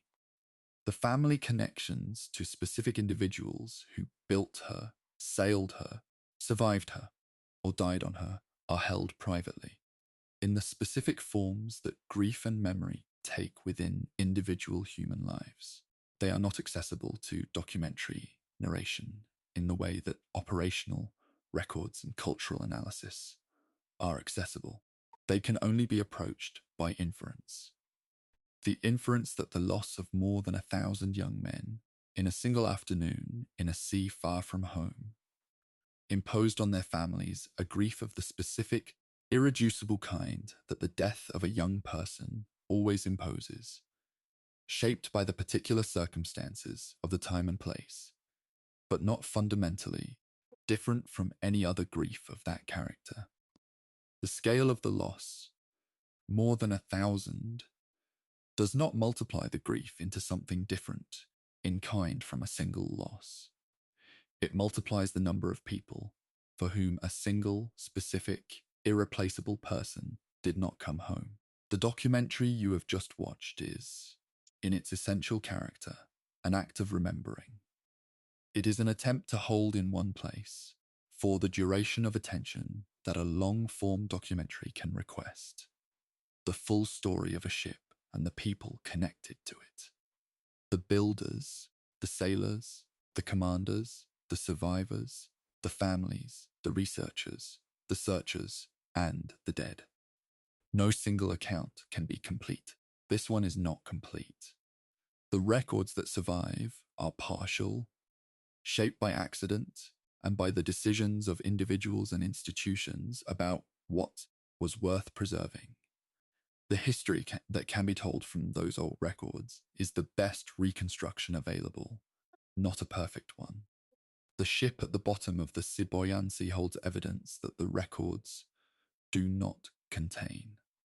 The dead hold knowledge that no archive preserves. What remains? The testimony of survivors, the data of the battle, the images from the seafloor, the analysis of historians, the memory of families, is what this account has tried to work with honestly and carefully, and with appropriate respect for both the precision of the factual record and the limits of what any account of the past can achieve.